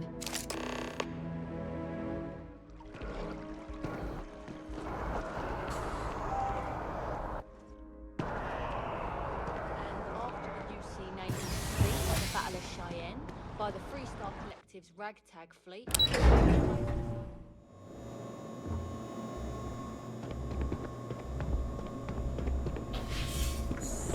Captain, we've been expecting you. Please approach the monitoring station and we will go over the rules. Welcome, Captain, to the archives. To proceed, you will need to deposit your codes into the 3 corresponding receptacles. Once they are verified, I will open the door. Your data reside in Unit 18. you will not be able to access any of the other units. Once you've collected your data, return to the entrance. You may insert the first of the archival codes when you're ready to begin.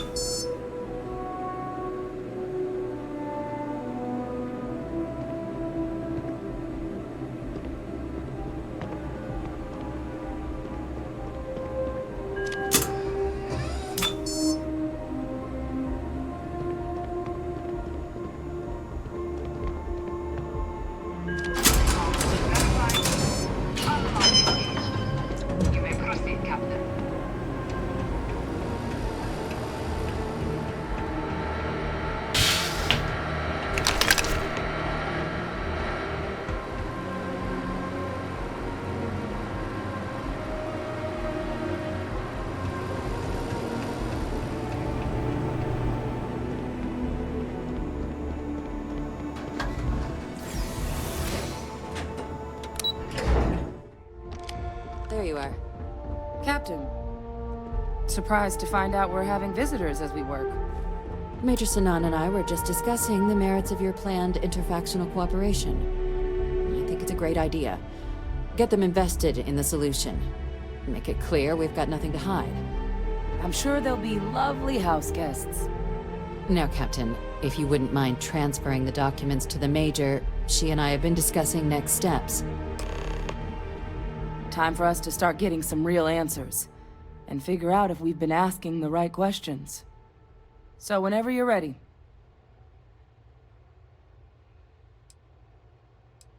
Acknowledged and accepted, Captain. So with the data out of the way, we've been discussing where exactly this work's getting done. The Red Devil's headquarters on Mars, back where you found Percival, seemed the natural spot. Already has the equipment, the safety measures. Should even be able to house its own cadre of independent observers. Though it sounded like the deputy had a few more things she needed to discuss with you first. Indeed. The most important of which is getting you your citizenship. Then I guess we'll see you on Mars. Captain, if you'll follow me.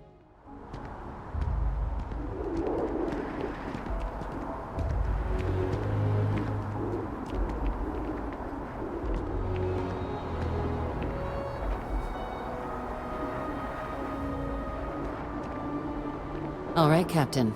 Are you ready to become a citizen of the United Colonies?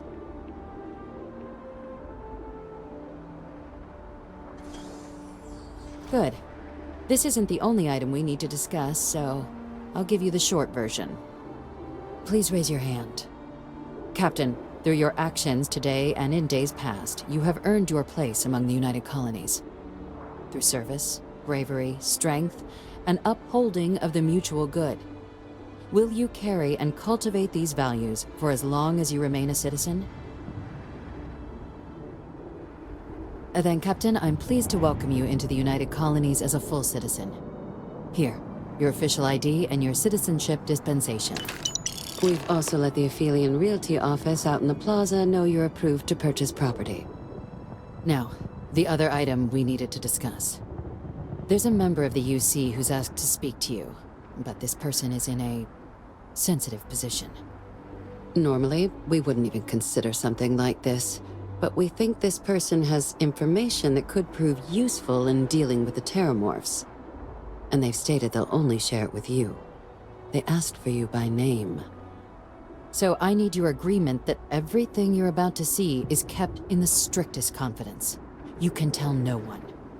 Can you agree to these terms?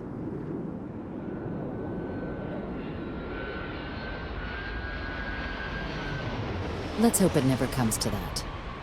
Head to the elevator. You're going to subsection 7. I'll make sure you're cleared for access by the time you get there.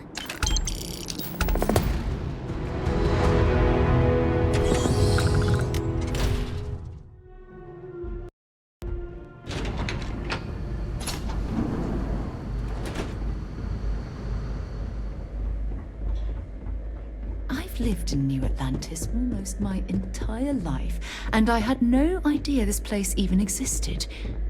The UC certainly excels at keeping secrets. Unsealing access. You may proceed down the corridor.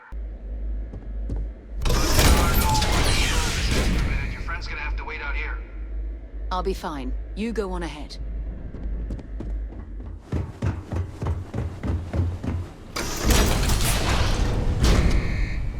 Welcome, Captain. Please, come down and approach the intercom. You and I should chat. President Abeyo was kind enough to give me a few files to peruse. Quite the series of accomplishments you've managed. But now you face a foe unlike any other. An invisible enemy, lurking in the shadows. You're going to need all the help you can get. Which is why I hoped we could speak. Do you know who I am?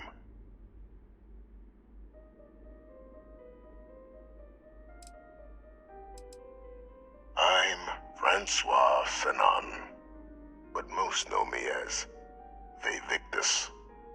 I was an admiral during the Colony War. One of its great villains, if you believe the slates. I was to be executed for my crimes, but the previous regime deemed me too valuable to simply discard. So they put me here, a sacrifice on the altar of peace. Even my death served the colonies.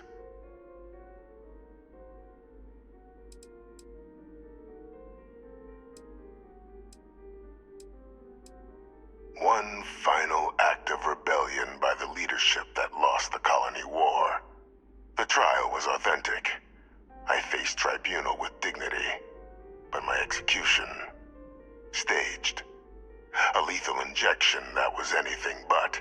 The cabinet at the time, long gone now, wished to keep me on as an advisor, and considering the other option, I was in no place to refuse. So I elected to trade my freedom for my continued existence. But such is the life of a soldier.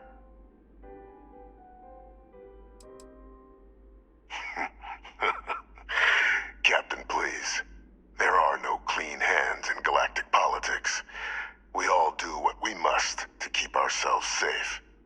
Which, right now, means finding a way to protect the United Colonies and beyond from additional terramorph attacks. An effort you and my progeny Hadrian have already made impressive progress on.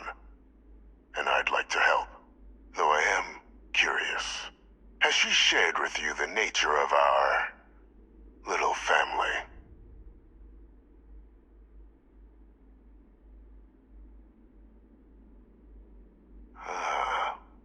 Did she? So willing to trust Hadrian. I never did succeed in driving that out of her. Our relationship has always been a challenging one.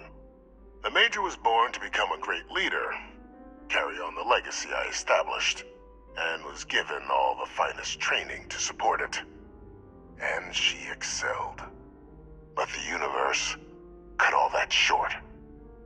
Now, though, it's placed even more crucial work in front of the two of you. And I think I have a part to play in helping you accomplish what you've set out to do.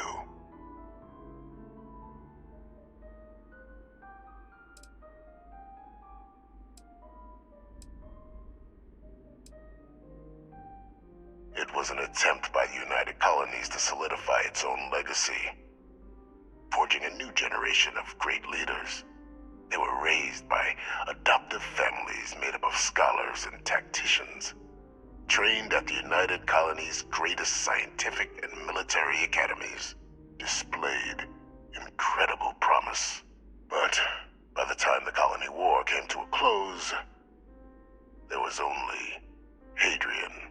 But that's ancient history now. You have much more pressing matters at hand, with which I can help.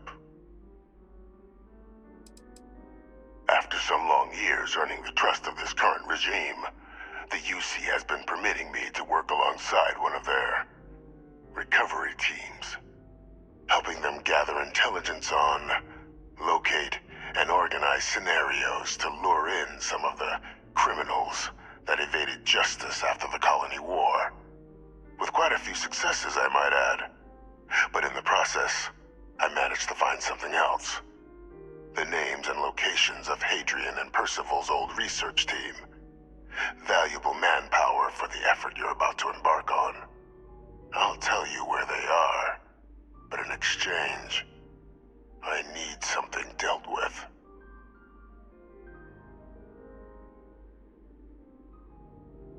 There is a former colleague of mine, a man by the name of Dr. Reginald Orlaise. Like myself and Hadrian, he was involved in some of the United Colony's more problematic lines of research. Mech weapons were his specialty. If it dealt death, he could make a deal more. When the Colony War ended, he fled, refusing to face tribunal, and has continued to peddle his skills to the highest bidder to this day. But I finally found him. I want you to track him down and deal with him, however you're able. I'm not expecting he'll come quietly. Bring me evidence that the job's done, and I'll tell you what I know.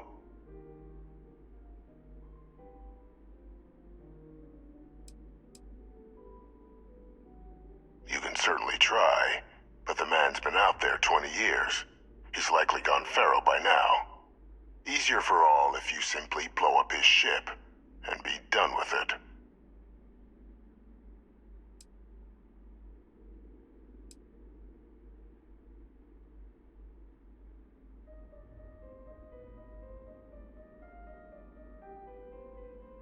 If that's what you require to sleep at night, so be it.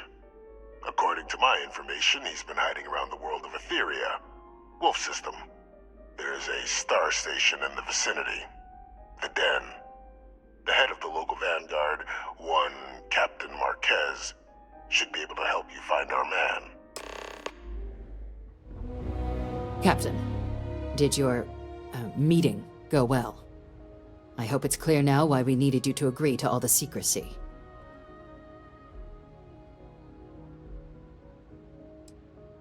Surprised me too when I learned it, but the prisoner has proven useful over the years, and kept far from any major decision-making. But I do think it's worth re-emphasizing.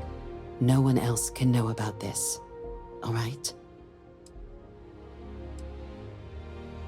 Good. Because bringing this up to the outside world would create the unfair appearance, Captain, that you're unhinged. And that's not a good look for any of us. Now, was there something in particular you needed to discuss about what we were just discussing?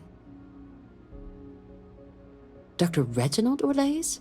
He's finally found him. Of course, killing Orlaise is completely out of the question, but bringing him to justice... He's been on the lam for years. That'd be a huge win for the UC. What's being offered in return? Really? He found the members of the research team. We'd already initiated a search for them, but it'd save a lot of time and manpower if he just gave us that information. Captain, if that's the deal, you have my endorsement. Just so long as you make every effort to bring the man in alive. Now, was there anything else you wanted to discuss regarding your meeting?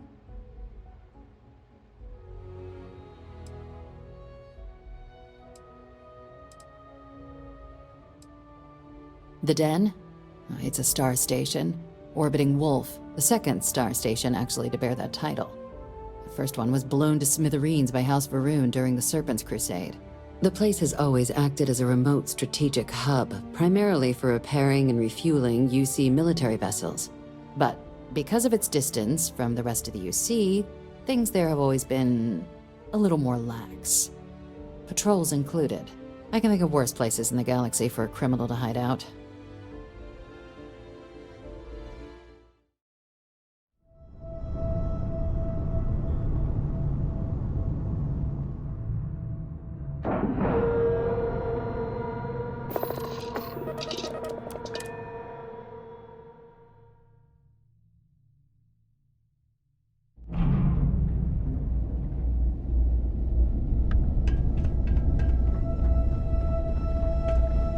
Well, this station's seen better days.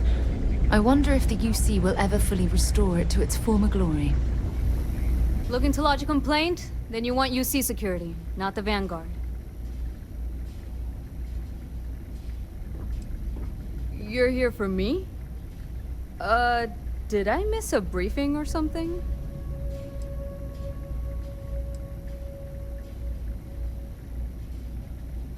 Orlaise. Doesn't ring a bell. Anything you can tell me about him?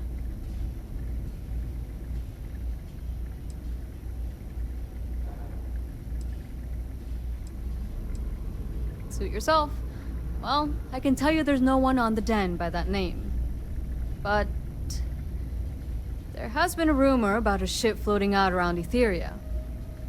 Never docks, doesn't respond to hails. They call it the Warlock. Maybe this Orlaise of yours is the one piloting it.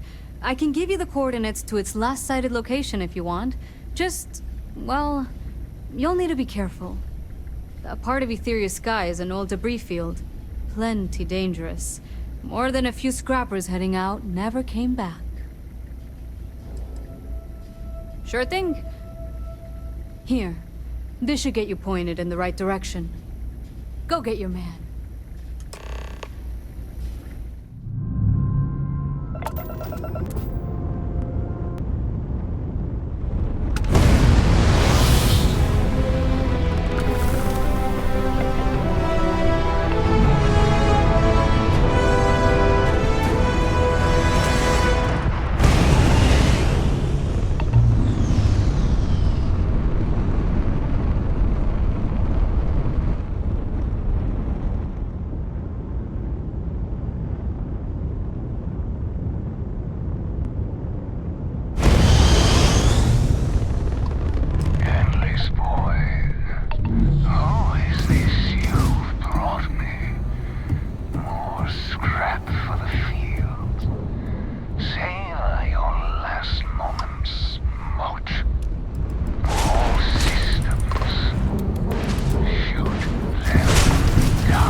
Searching them, make it quick.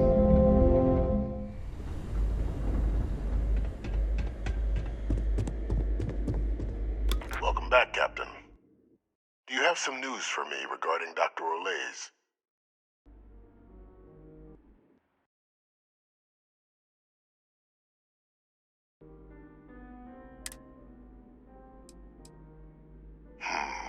I'm not surprised. The man fled every consequence he ever faced.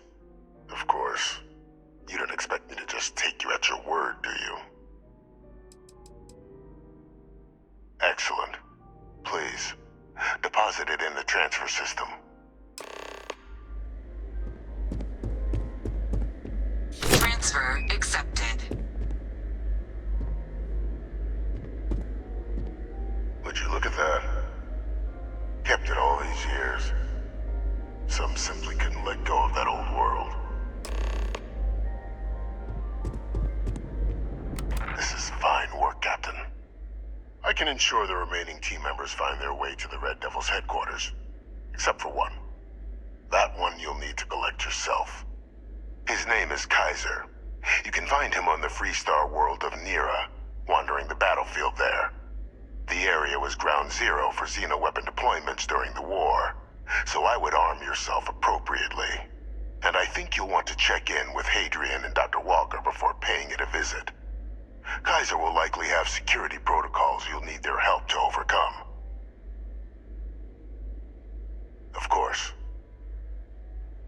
protecting the galaxy, Captain. We'll need every tool at our disposal.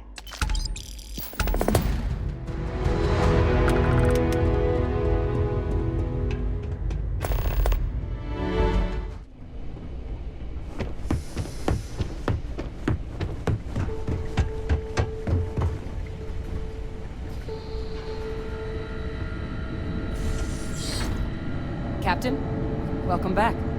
I was afraid you might have gotten reassigned. You've been gone so long. So how's it feel to be a citizen?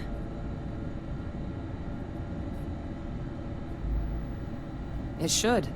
You risked life and limb to earn it. Though I have had my own personal struggles with the United Colonies, I'm happy for you. I really am. Congratulations. But it is real good to have you here again. We've been going through the Terramorph data and, well, we're gonna need all the help we can get. These logs, they're even more thorough than I remembered.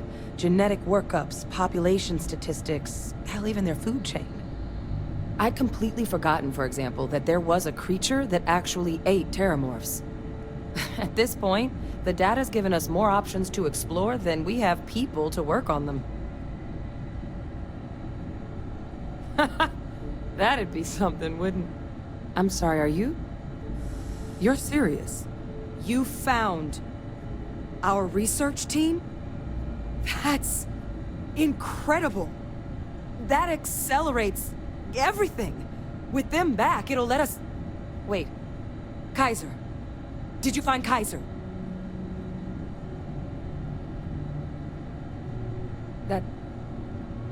That's right. You would need that.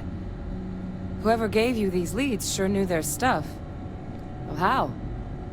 How exactly did you manage to find them?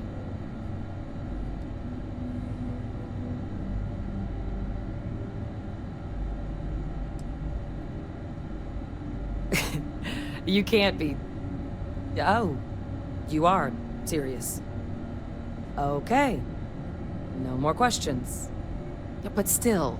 Getting Kaiser back, that gives us more than a few new paths forward on dealing with the Terramorphs. But if he's been out there on his own all this time, you're gonna need something. Come on.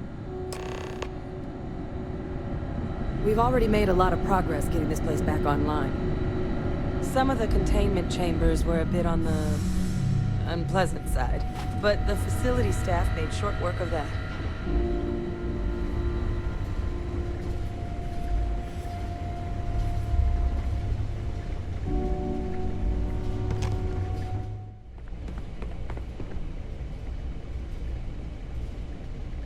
Here, Kaiser schematics. Actuators, weapons, batteries. That old robot's been MIA for a while, so chances are he's gonna need some repairs. He's also got a lock on his voice controls. You can give yourself authorization with the phrase, Nos belli machinis. Now, where exactly is the old machine? A battlefield? On Nira? Oh, sheesh. No wonder no one's found him. That sector of Nira was destination #1 for xenoweapons during the war. Add to that general environmental devastation and the kind of lawlessness that comes with any Freestar world, and that planet's got more than enough ways to make a visit your last. But I think there's a place where you can start your search. Yep. One-of-a-kind salvage. Licensed to an Angelo Alonso. Goes by Gel. As good a place to start as any. And I'll make sure we're ready to put them to use as soon as you've got them.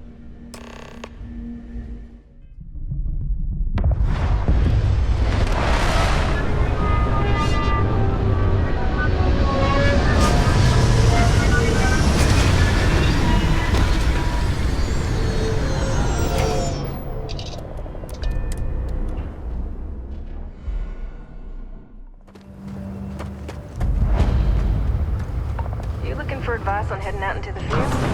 Gel's happy to oblige.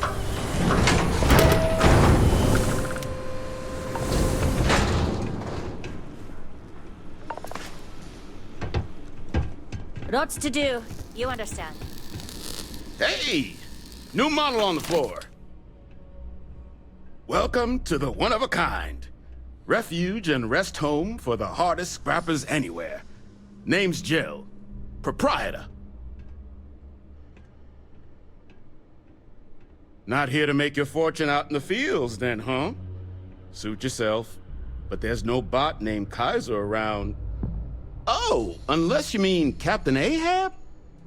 At least, that's what we've all been calling him. No clue what his actual designation is, since he's got some sort of security protocol that prevents inquiries and general chit-chat. But he's a combat bot, right? Yeah, that machine's been out there a while now, hunting this one siren, his white whale. But it's been a while since anyone's laid eyes on Captain Ahab, though. Maybe he finally got the thing. Or it got him. Well, all right. So, sounds like you've got two options. You can wander around out there, hunting your bot, little old white whale of your very own. Maybe you find him. Maybe you get yourself killed. But knowing this rock is part of what we do here. So if you want to find him a whole lot faster, I'll sell you what I know about this. Kaiser's location. Going rate's a little steep, but I'm willing to negotiate.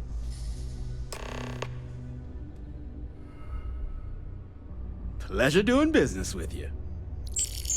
So, last anyone heard of him, he was out near the Syracuse. Shipwreck about a quarter-click down the main strip. One of my roughnecks said he heard some kind of beacon. Just keep your ears open. You should find your machine. Eyes open, too. Sirens and ecliptic out there, and neither takes prisoners.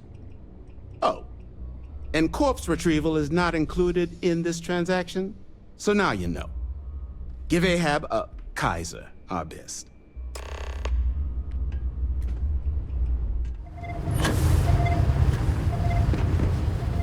Look at the state of this ship.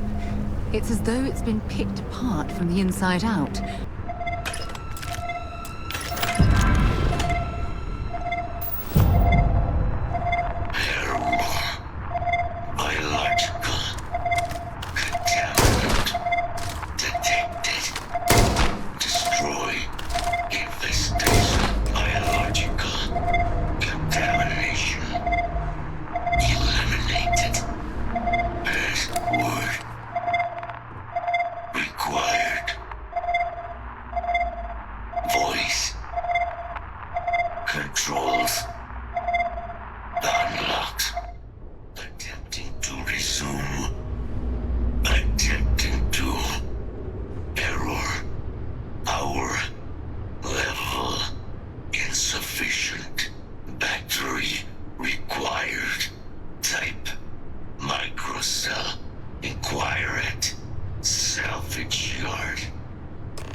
Something?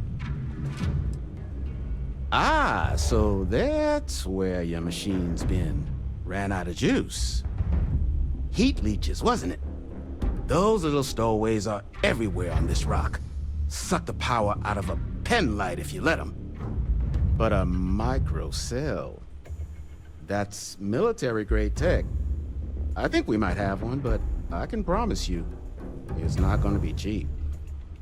You could probably Frankenstein one together using our fabrication system here, but only if you had some quality schematics. So, I just brace for a little sticker shock.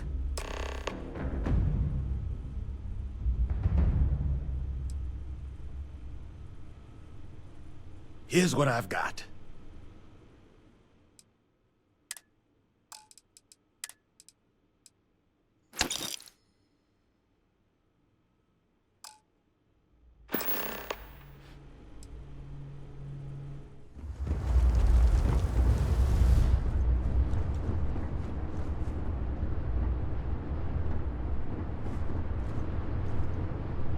Battery accepted.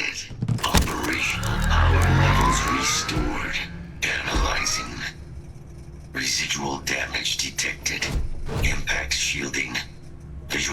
systems. Damage within acceptable limits. Thank you for your aid. I must resume my mission. Please step aside.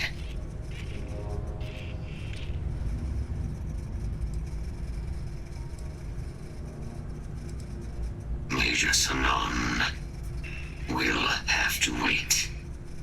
I cannot leave my mission. Although previous attempts to disarm the weapon have been unsuccessful, additional support may allow me to complete my active mission more quickly, allowing me to leave this place. Excellent. We must disarm Unit XW-99. Designation Siren. Nearest final xeno-weapon. Are you ready to proceed to the mission site? Follow me.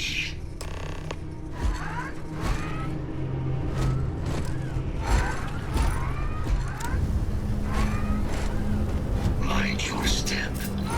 As you have no doubt witnessed, this region can be hazardous to organics. Hostile detected. Threat confirmed. Eliminated.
UC ships were destroyed. Brings back pain. Ecliptic must be getting desperate if they've resorted to searching piles of scrap for mech parts. I am detecting Unit 99. But there is a complication. Unit 99 is on the other side of that reach. But it appears to be under the control of hostile forces. Sensors suggest Ecliptic. A mercenary company like Ecliptic would only want Unit 99 to utilize it as a weapon. This means Unit 99 must be disarmed immediately. Standard procedure would be a frontal assault on the outpost. No quarter given. Do you concur? I'm in total agreement. A frontal assault sounds like it's in order. Moving out.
What is this mission you spoke of? Major Sinan is involved? A plague of terramorph attacks. That is disconcerting. You are docked at one of a kind. I will meet you there.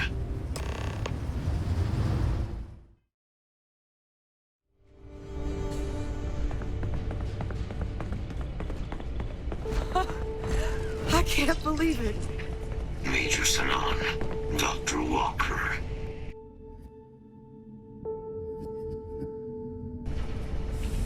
You're in better shape than I expected, Kaiser. Shouldn't take us long to get you back up to full fighting capacity.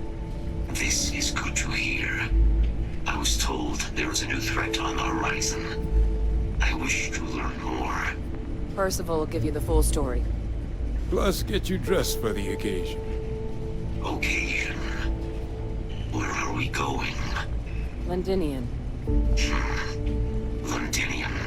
Doctor, I will require additional armaments. That's the plan. Come on. Captain, you're with me. Time to walk you through what we came up with. So the problem we're up against is vast. Terramorphs, they can be anywhere. Meaning us finding and disposing of them ourselves isn't an option.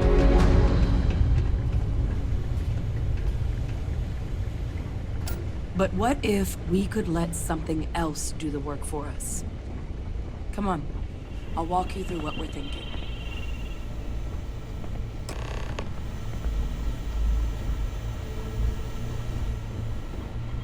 You remember that creature we talked about before you went to Nira? The thing that eats terramorphs, the Asyles?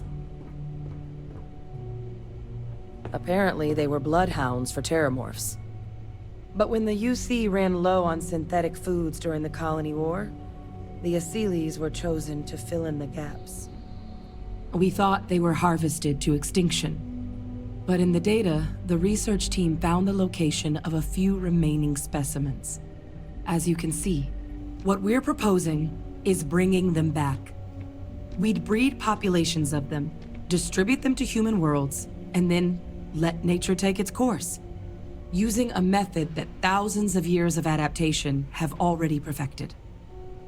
We could speed up their breeding process using some of the same technologies that were used to create me.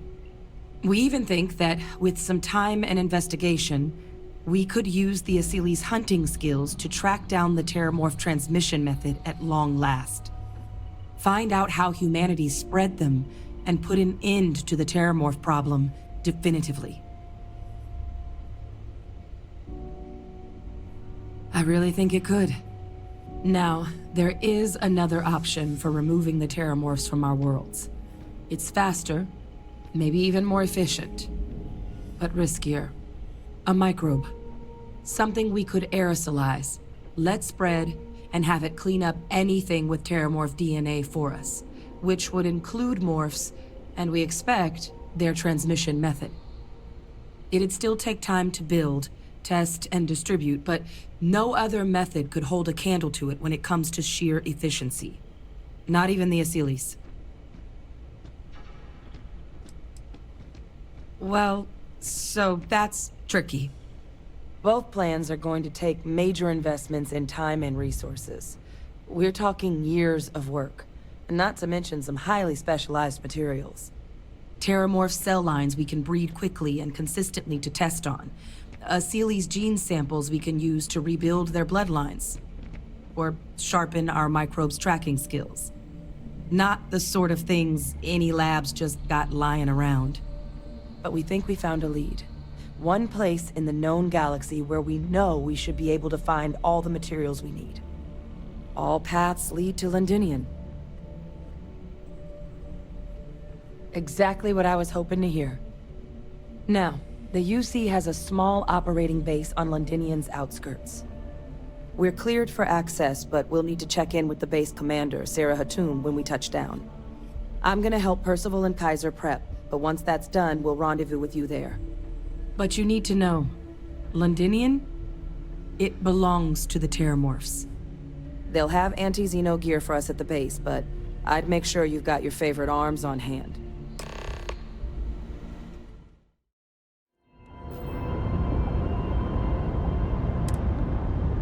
That's you again. You're advised to leave this orbit immediately. The United Colonies will not be held responsible for any harm you suffer by proceeding.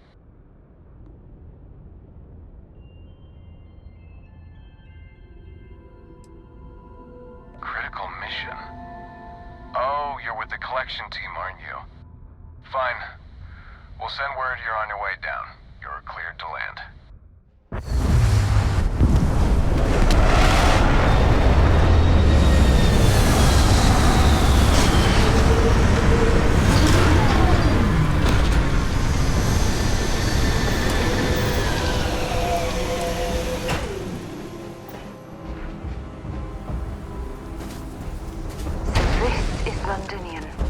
I've heard the stories, but I've never seen it with my own eyes.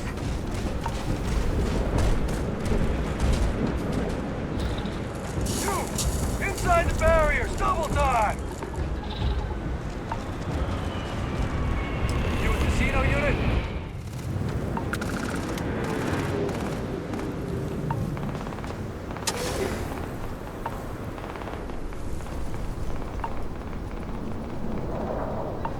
I pride myself on knowing everyone on this world, and I don't know you. You're with the collection team then, I presume. Either that, or you're one deeply unlucky trespasser. Vanguard, eh? Brief said you were an eclectic group. You must have really shined out on the fringe to get assigned a task like this. Ah, then this must be the rest of your outfit. Commander Hatum. No need for introductions, Major Sinon. Dr. Walker, your reputations precede you, as does the urgency of your mission, so I'll get to it. Now, Londinian is one of the most dangerous places in the Milky Way. It's with good reason my soldiers and I do everything we can to avoid entering the city. Terramorphs are omnipresent, and the structural damage left behind when Major Sinon's father bombed its spaceport has turned large swathes of the metropolis into a decaying labyrinth. As such, we'll be providing you all with gear, information, and uploading municipal unlock codes to your robot. Every tool you could need to succeed out there. Except one. Once you're on the other side of those barriers, you will be on your own.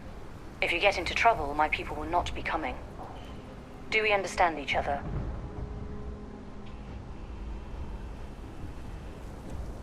Precisely. I'll leave you to your preparations then. You can find your equipment in our armory, base of the tower just outside. And I do believe there's someone waiting for you there, Captain. Now, once you're outside the base, it's my personal suggestion you make a beeline to the nearby Aceles plant. It contains one of our field caches. Though I can't guarantee it won't contain anything else. I hope you all find what you're looking for out there. Robot, you're coming with me. Yes, ma'am. Thank you, Commander. Percival, you all set to hook into their comms tower? Should only take a few minutes. Let's get this done and get the hell out of here. Percival will be scanning the city for our samples from here. When he finds one, he'll transmit the coordinates to us out in the field. All right. Head over to the armory and gear up. Once you're done, we'll meet by the entrance to the city.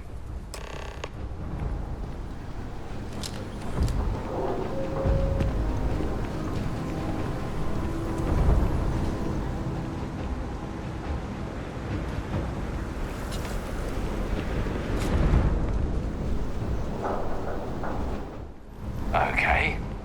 Hello. You match our description. The Vanguard captain? The cabinet wanted you to have something. Make sure you had the best tools for the task at hand.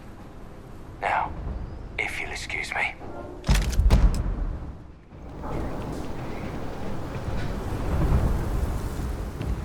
All set on your gear? Are you ready to do this? That's damn right we are. Come on, let's get out there. Kaiser? Percival, everything green on your ends? I am ready. Personal comm should be routed through Kaiser now. You copy that? Roger, loud and clear. Perhaps too loud. Oh, you're a riot robot. Kaiser, kick it off. Unlock code transmitted. You may open the gate when ready.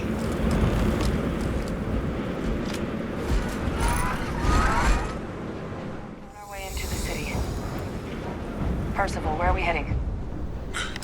Running the first sweep. Got one. A Sealy's. Not far. Old shipping yard just past the processing plant. Gene samples are probably in one of the containers.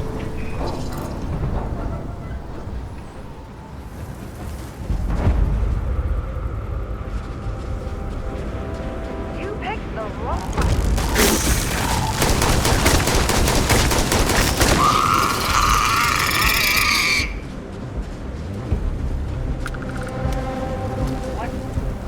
That creature. It's dominated. Must be a morph nearby, keeping it under its sway. Let's put it down.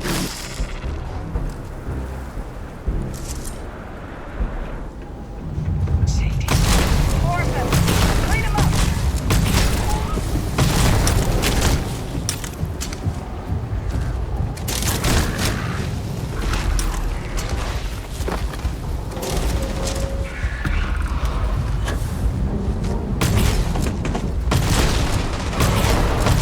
Who's next?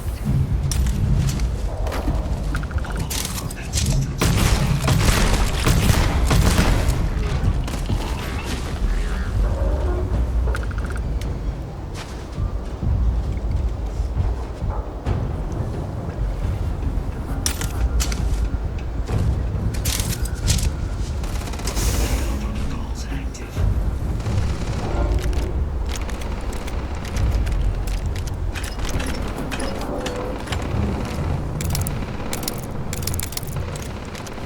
Looks like the last of them. No sign of a morph, though. Your shipping yard's just beyond the processing plant. Cache with some goodies is towards the rear of the facility. Dial in the location of those samples from here. Yes, they're faint. But I'm detecting multiple valid stored power to the containers. Jackpot. Get down there and collect as many as you can.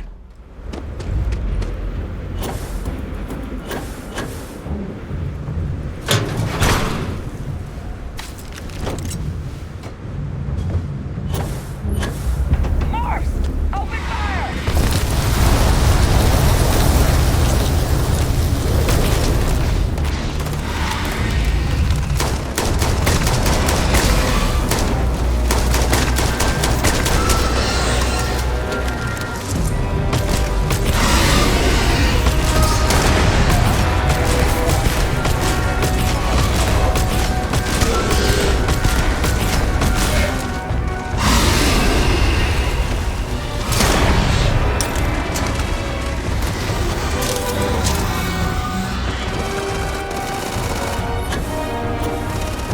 Bring it on!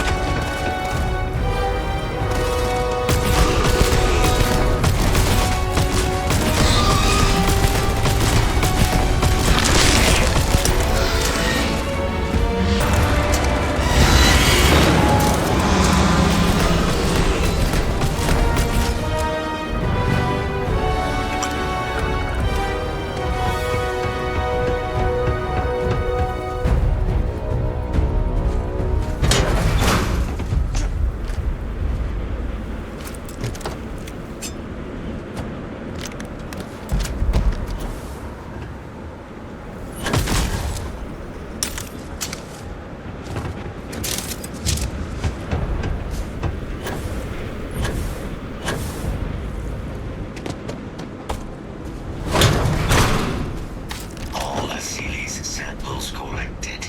All right. Now hand those over to Kaiser, and let's get out of here. Nice work.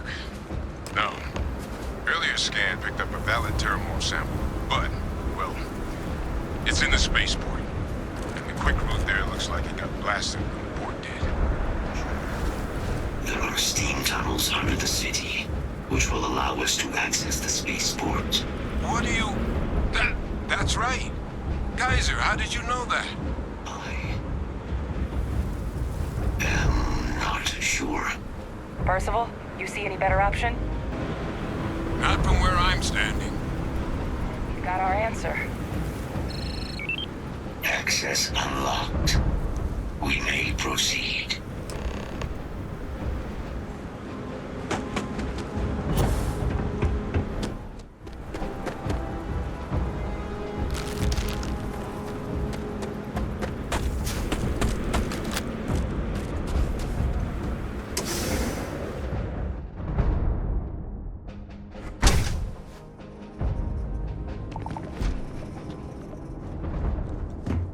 Kaiser, this flora, this is Lazarus plant, isn't it? Confirmed.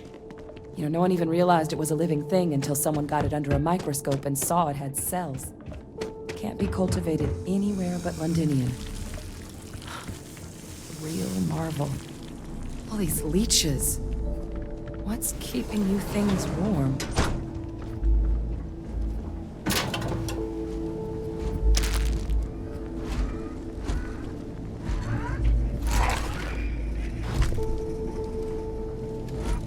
What's that?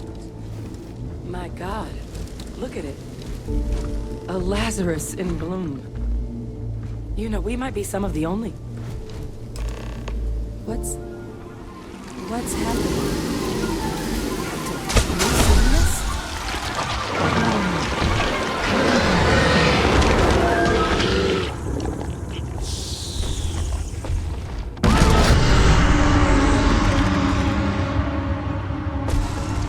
Oh my God. The heat leeches are terramorphs. What? No. It can't be true. Heat leeches are everywhere. They live everywhere. That means terramorphs... Oh my God. You just saw that, right? You would tell me if I was losing my mind.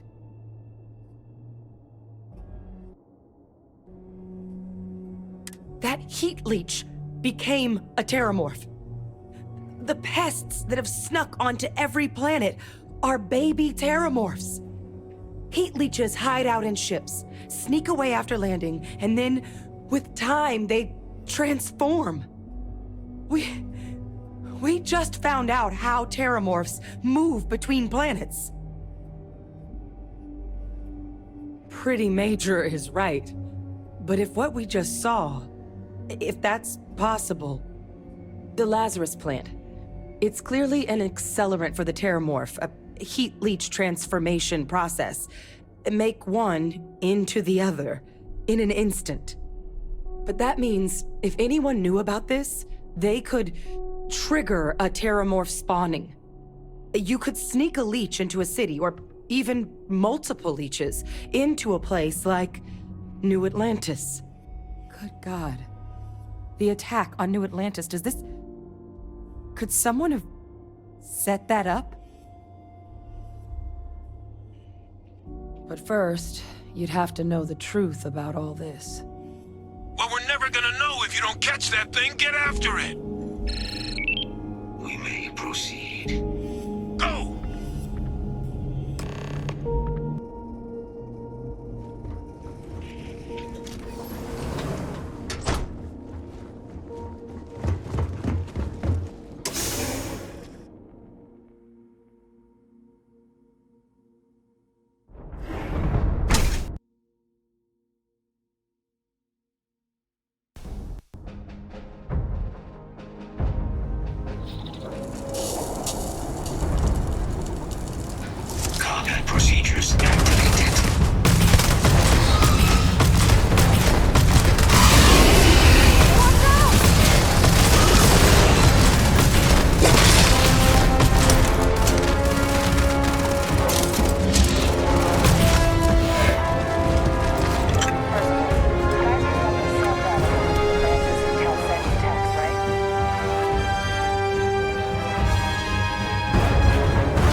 knows with high certainty that the Lazarus plant was used to trigger the attacks on both planets.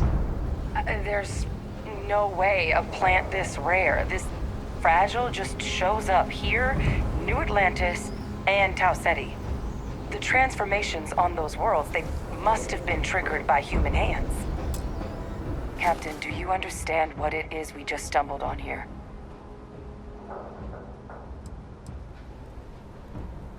Exactly. Someone saw the Lazarus plant in action and used it to trigger the attacks. A bioweapon no one would recognize as one. Oh, that's a terrifying prospect. Sort of thing that'll keep you up at night. And the sort of thing whoever did this probably didn't expect us to uncover. Makes some sense, actually. Tau Ceti was likely their first test. Someplace remote where no one would question a few settlers going missing. Ensure the big show, the attack on New Atlantis, would be a success.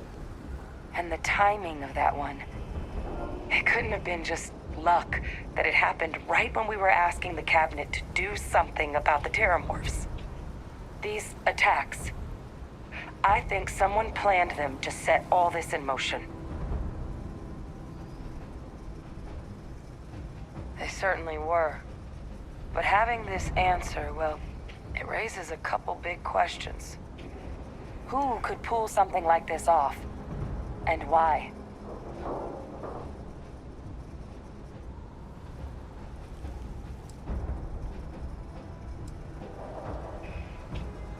Let's save the discussion for when you all aren't standing in the universe's closest equivalent to hell frozen over.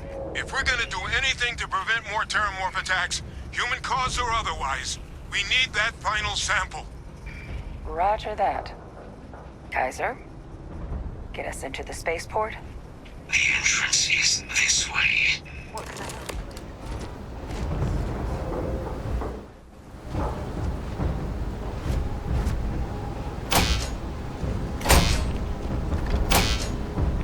I am unable to provide sufficient power to the lock mechanism. Anyone got ideas where we could get some extra juice? Local power looks like it was controlled in the security office. Upper floor. Captain and I can scout it out. Kaiser, see if you can't find another way to get it open. Roger that. I have restored power to the office entrance. You may proceed.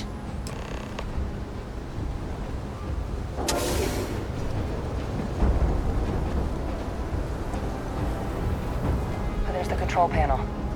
Still looks operable. Of all the things to survive.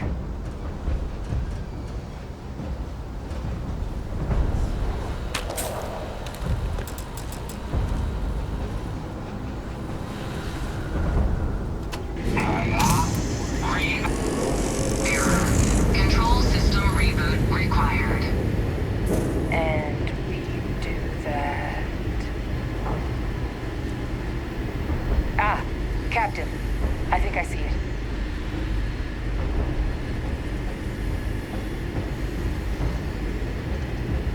Reboot engaged. Running diagnostic. Diagnostic complete. Multiple systems unavailable. Warning, priority safety concern detected. Exterior hatch power restored. Back in business. Warning, emergency recorder message detected. Transcription process engaged. Playback initiated. Admiral Senor, we need to make the evacuation request. That's my father he's addressing. He was here? Didn't think he'd have the guts to look those soldiers in the eye before blowing this place to pieces. Admiral!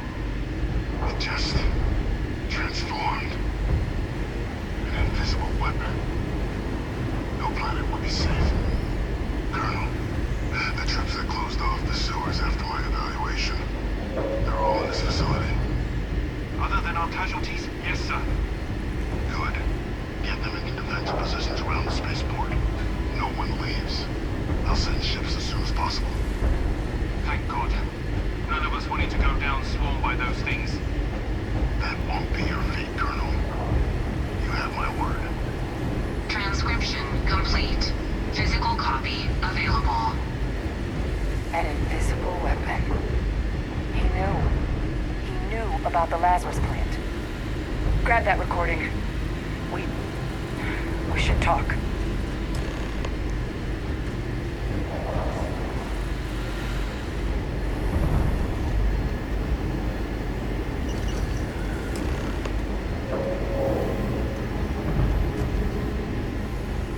Hey, Victus. He destroyed this place. Killed these people to keep what he knew about the Lazarus plant and the terramorphs and all this a secret. Didn't he? He saw the potential of the plant as a weapon and hid it away. He killed those people. Condemned this city to keep them from sharing what they might have seen. He was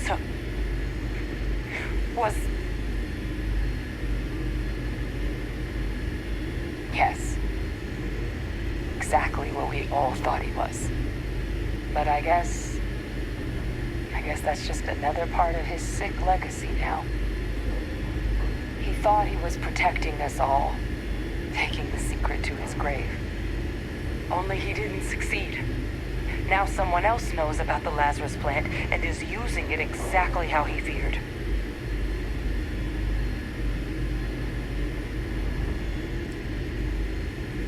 Right. Settled systems are counting on us.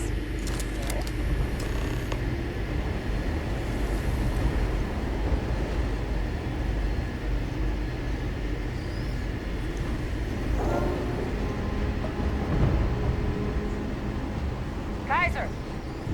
Try it now! You okay? That was a hell of a jump. Guys, your sample, it moved. I'd be real careful out there if I were you. That doesn't sound good. Eyes peeled.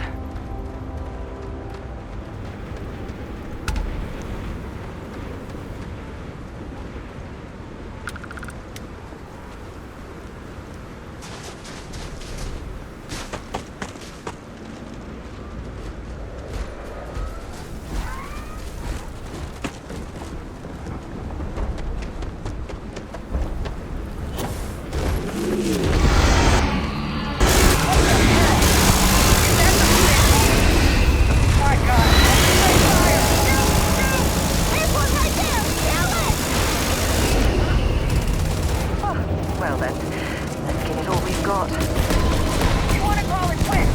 You're not going to complain. That's down. What is that? Help! Oh, God, help me! That thing is putting out some kind of signal. Radar's lighting up. I think you're due for some company.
Something you need?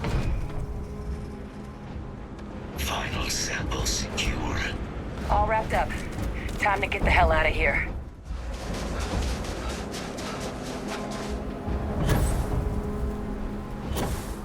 Get eaten, huh? Good for you.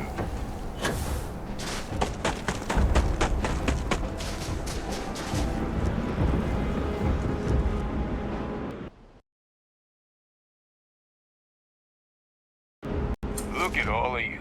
Back from the underworld. Got pretty frantic on the comms towards the end there. But it sounded like this was a success. Got everything we need to put this plan in motion. Ah, best place for them. Now, my connection might have gotten a bit fuzzy there, but do I have it right that Faye Victus knew about this damn plan? That's what it sounded like. Guess the old Admiral must have told someone what he learned. Even he's not clever enough to pull off an attack like that from the great beyond.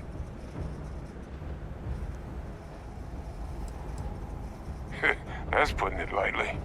But it's clear someone knows about the plant and realized what ends it could be put towards. Captain, we need to get these samples back to the lab and verify we'll be able to handle cleaning up the leeches as well as the terramorphs. But in the interim, do you think you could look into what we uncovered?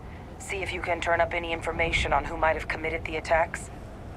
If it were me, I'd start at the scene of the crime, New Atlantis. Perfect. Once you've finished your investigation, we'll meet you outside the cabinet chambers. They're gonna want to hear this. Take care of yourself.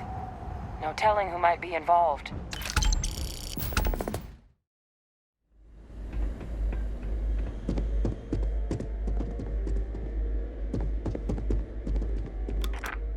Well, what a pleasant surprise.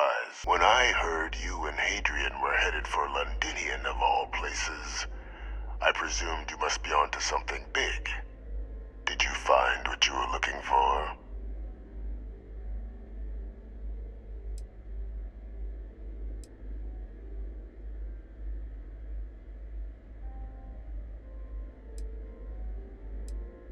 Good news, then. So, what exactly are you doing here?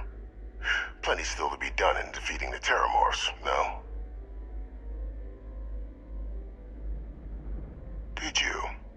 Well, I don't know what you think you heard on this recording, but I sincerely hope you didn't come to the wrong conclusions. After all, given the Cabinet's current state of anxiety, they might misinterpret such a discovery to mean I could have been involved with the attacks. Perhaps I can convince you to keep this among us.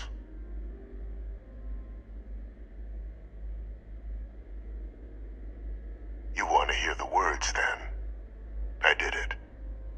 The terramorph attacks on Tau Ceti, New Atlantis, my doing. Years of coordination between my associate and I, figuring out how to deploy the Lazarus plant's pollen outside of Londinian, learning to synthesize it, use it as a weapon. Now, being as clever as you are, I'm sure you have thoughts on why I might do such a thing.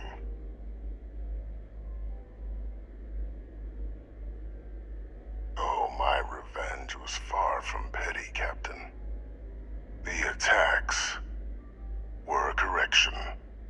When I discovered the plant, I did consider handing over what I'd found, but we were at war. And I couldn't risk information that dangerous falling into the wrong hands. So I ordered the bombing of the Londinian spaceport, fixing two problems at once. Halting the spread of the city's terramorph outbreak, and sealing away knowledge of the plant's potential.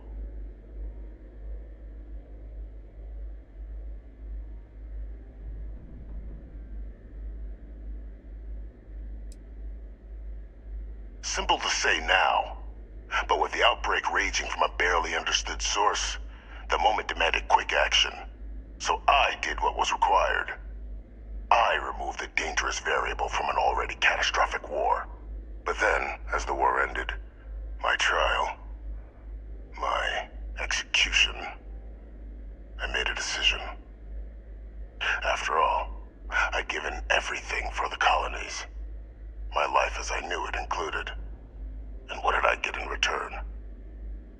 Was there any effort by the UC to protect my legacy? My daughter's legacy? No. We were sacrificed when all we did was serve. So I kept what I'd learned and arranged the attacks to set things right again. My daughter, she becomes a hero. I become a trusted advisor, having found Kaiser, the research team, and cement my new position of influence when I hand them the name of the person responsible for the attack on New Atlantis. The dear departed Dr. Reginald Orlays, the associate who aided me all these years, and whom I always slated to take the fall. What luck he was stopped dead before he could hurt anyone else. His decades on the run brought to an end by another unlikely hero. You.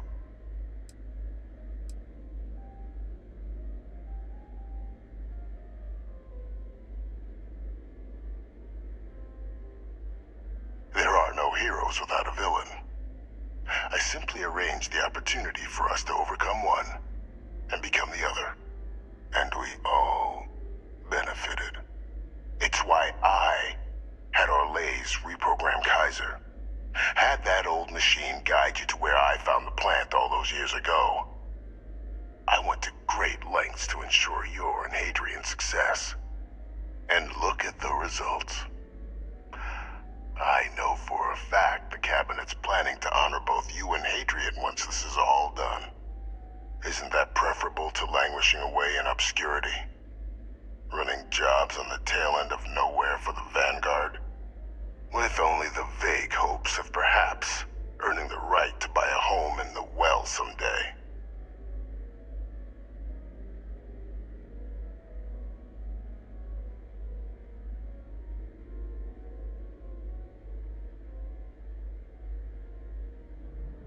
You're being honored only because I arranged the situations where it could happen. Be grateful. And let's not forget the importance of our actual endgame. Eliminating the terramorphs. Securing knowledge of the Lazarus plant.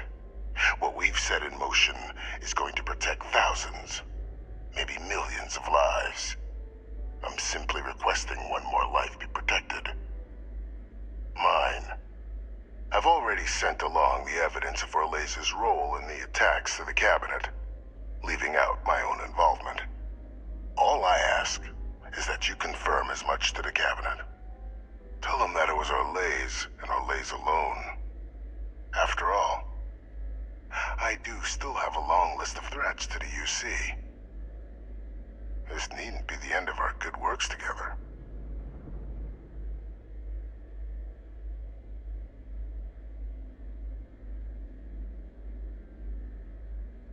That is a pity, Captain. But I'm in no position to negotiate. Though we needn't be enemies, you and I. Just think about the opportunity I've provided here. There are more on the horizon. If you do the right thing.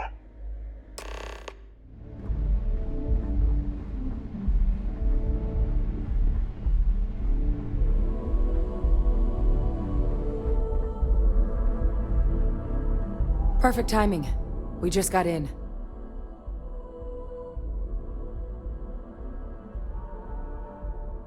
So on our end, good news. The microbe and the acyles are both as effective against heat leeches as they are against terramorphs. Means ITA plans your work for clearing those critters off our worlds. Considering what the Lazarus plant is capable of, I don't think we can deal with those things fast enough. I already sent along info to the Cabinet to get them up to speed. So what about your end? Did you find anything? Any leads on who might have committed the attacks?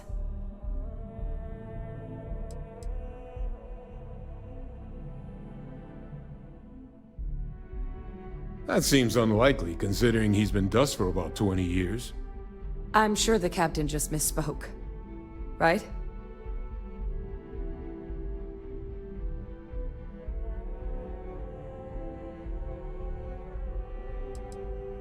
If you said my father was still alive and using terramorphs as weapons, I might think it's time for a psych eval. So we just misheard you, right? No, that's impossible. He's gone. My father is dead.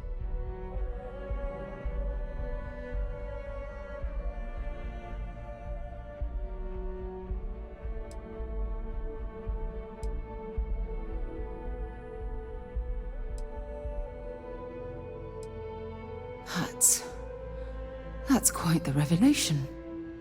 Certainly putting it mildly. Alive. Victus is alive? How did you find him?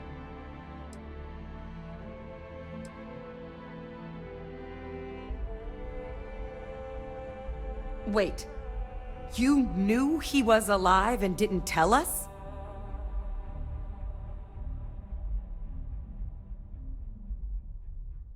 You were sworn to... You swore. You were just doing your duty, weren't you? Yeah, I guess I, of all people, should know what a burden that can be. Doesn't mean I'm not mad, but I guess you letting us know late is preferable to never. Now at least we can inform the cabinet and let them deal with him.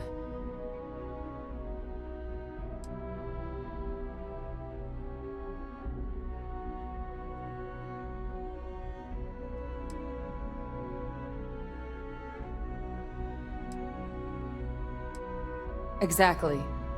The people he harmed deserve justice. But now I guess we've got our answer. Nothing left to do but put it all in front of the cabinet. Any last things we needed to discuss? This might be our last opportunity to talk things through before the cabinet weighs in on a decision regarding the Terramorphs. Then here we go. Welcome back, all of you. I wish we were meeting under better circumstances.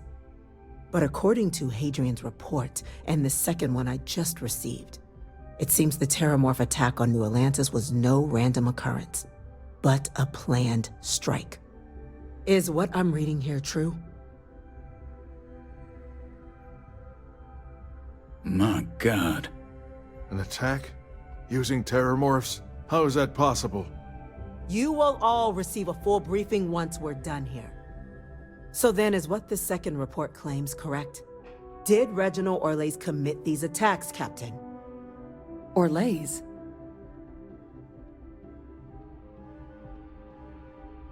It's true, ma'am. I heard the recording myself. My father figured out how to use Terramorphs as weapons. He did what? That's impossible. He doesn't have the kind of access to... Clearly, he made his own access, Chief Sarkin. Madam President, I have been saying for years that not dealing with that man was gonna end in tragedy. Enough! I hope everyone here understands that what has just been shared is a state secret of the highest order. This information does not leave this room. Now, that's quite the accusation you're leveling, considering Francois Sinon has not left containment for the better part of 2 decades. You have evidence to back this up? It just transformed. A Terramorph out of thin air. An invisible weapon. No planet would be safe. Heavens help us. Is that actually him? I'd know that voice anywhere. That's Francois. He knew they could do this, and said nothing. He's a sociopath. Plain and simple, ma'am. Officer, please collect that recording. Yes, ma'am. Begging your pardon, Captain. We'll, of course, be launching a full investigation into how this could have happened. Though I have little doubt the Admiral will be quick to share all he knows on the subject once confronted with that recording. Chief Yassine, can you send one of your interrogators to have a little chat with the Admiral? I'll issue the order immediately. Good. Combined with everything else you all have uncovered. Well, I don't think the United Colonies can thank you enough. We failed the people of the colonies by not dealing with VANGUARD sooner. I intend to rectify that mistake immediately.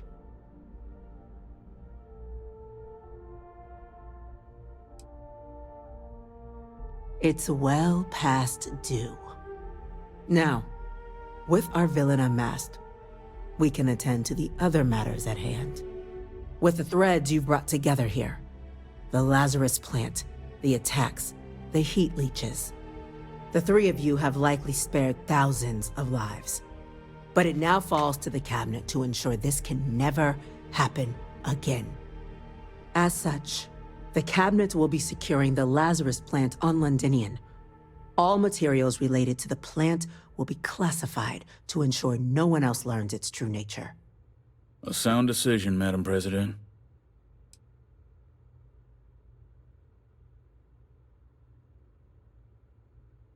Tell the Freestar Collective. Wow. So they have another tool to utilize against us? I'm in agreement. I fail to see the value here.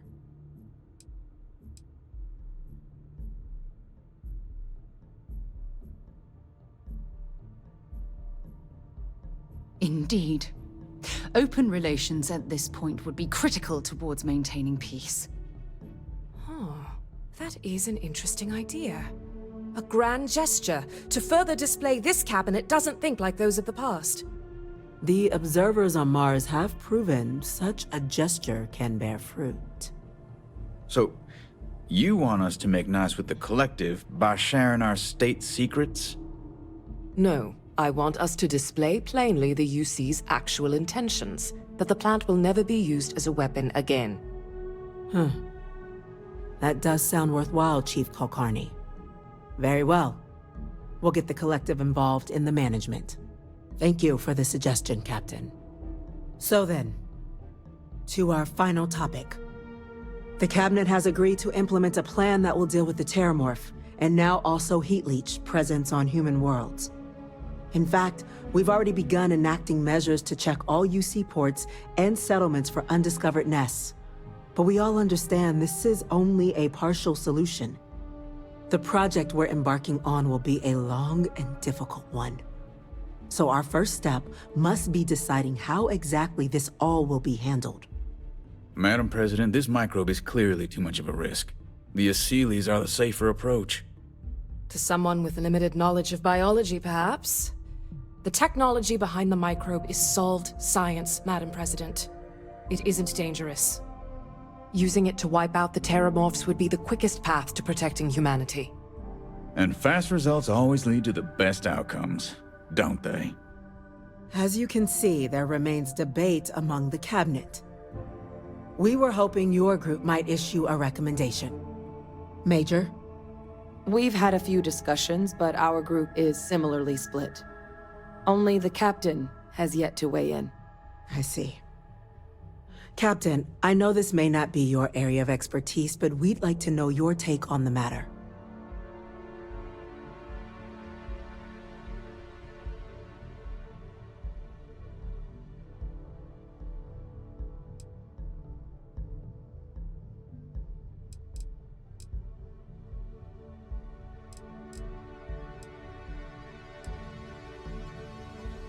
Glad to see someone's not afraid of a little applied genetics.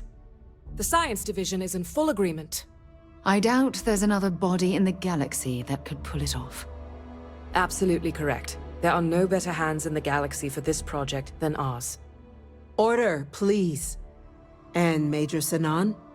Dr. Walker, you'd find this acceptable? We trust the Captain's judgment. Then the matter is settled. We'll begin the process immediately. Today marks day one for the United Colonies Terramorph Management Division, making you three the founding members of the TMD. As befits such a group, the Cabinet wanted to display its gratitude. Today, we will be adding 3 new Class 1 citizens to our ranks. Class 1? For the 3 of us? Are you joking? What he means to say is, thank you, ma'am. Oh, yeah. Thank you, ma'am. It's a status reserved only for those who've dedicated their lives to the United Colonies, or done great things for its cause. Class 1s enjoy an ample credit disbursement, an additional reduction on the cost of colonial goods. And I'm told the penthouse is rather impressive. You all have earned it. Now, there's much to be done. Major Sanan, Dr. Walker, I hope you two are willing to continue your efforts spearheading the TMD's research on Mars. We'd be honored, ma'am. As for you, Captain, the Vanguard will be providing much of the on-the-ground support for the TMD. As a member of both the Vanguard and the TMD, I believe you'll have your pick of duties. Speak to your commander, Tuala, if I recall correctly. He should be able to provide you with assignments going forward, plus help you collect the benefits that come with being named Class 1. On behalf of the whole of the United Colonies, you have our sincerest gratitude. This meeting is adjourned.